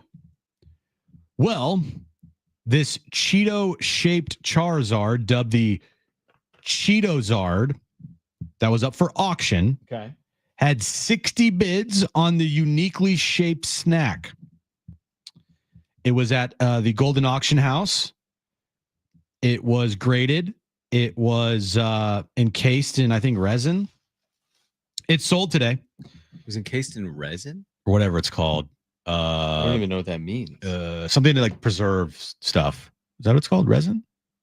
I have no idea. We did it for Aaron's wedding flowers. We encased it in, I think it was called resin. Maybe. I'm probably wrong. But it preserves things, right? Okay. Resin. It sold in an auction today. How much? For $87,000 for a Cheeto. Where do people have this money? Why do people have this money? If I had 87 grand, I'm not doing that. I'm not buying a Cheeto-shaped Charizard for $87,000. No, definitely not. I wouldn't pay more than like 84 for that. I wouldn't pay more than 84 cents for that. But would you pay 84 cents for it? I would pay 84 cents for that. Yeah. Because it'd be kind of cool. And then I might eat it. That's what I'm saying. Yeah, like, 80 grand? I mean, yes. Does it look like Charizard? Yes. But we're talking about a Cheeto. You mean you don't even know what Charizard looks like? I have no idea. I would have eaten it right there. You'd be like, oh, this is kind of cool. And then you would have eaten $87,000. I wouldn't, and I wouldn't even care. Could you imagine that? I wouldn't care. I would never have known. If someone who pulled this Cheeto and just like, oh, that's cool. And they ate it. That would have been everyone. Bro, it would be like that Ray-Ban Meta commercial when like, who is it? Like Chris Evans or somebody eats that like banana that's on display. It's like, oh, that's $1 million banana. It's a piece of art. And he just Thor's just like eating it. It's like, what are you doing? I can't even imagine someone buying that for $87,000. Moving on, Chipotle, John, has released a new menu item. They have released the Chipotle Honey Chicken. All right. This new offering blends the smoky heat of Chipotle peppers with the natural sweetness of honey. The chicken is marinated in a mix of seared smoke adobo peppers and traditional Mexican spices, then finished with the touch of pure honey for a bold yet balanced taste. I would ask you if that sounds good, but I know you don't eat chicken. I don't eat chicken. Does Chipotle honey chicken sound good to you, Brent? Sure. Yeah, honey chicken. Honey chicken, new item. I like it. That sounds good. Now, I'm not a big spice guy, but the honey, I'm sure, helps with the spice. But again, I'm not a big spice guy. So Is it hot honey or just honey? it's just, it looks like it's just honey. It says sweetness of wildflower honey. So it sounds like it's just like a regular honey. Okay, because I can't remember if it's KFC or one of those chicken places is doing like Nashville hot honey type of a chicken thing. So I didn't know if it was hot honey or just plain It's honey. described as sweet and spicy. So the honey probably helps with the spiciness of the menu item. But yeah, if you want, if you love Chipotle, they have a new menu item, the Chipotle Mexican honey chicken. There you go. Okay. You know, John, that you can get free Chick-fil-A breakfast every day in 2025. All year long. You want to know how? Yes. Chick-fil-A at many locations give away leftover breakfast items when they transition to their lunch and dinner menu. Right. Simply stop by around 10:30 a.m. and hang around the dumpster. Yeah, and exactly. And ask if they have any breakfast samples available. Breakfast samples? Yes. And they'll give you like a bite? While availability may vary by location, You think? it's worth checking out if you're looking for a free morning bite. Interesting. Would I do that? Not necessarily. Yeah, probably not. Hey, the breakfast that you're no longer running, can I have it if it's back there? I would if I lived next door Across to the street. Chick-fil-A or something Yeah. like that. I would do that every day. Yeah. With March Madness approaching, John. What is it? Red Robin is releasing 2 new wait, sorry. Let me rephrase this. Red Robin is releasing new 2 and 3 point buzzer beater burgers. Buzzer beater burgers. Yes.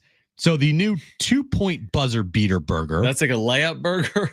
Has 2 patties, 4 strips of bacon, 4 slices of cheese.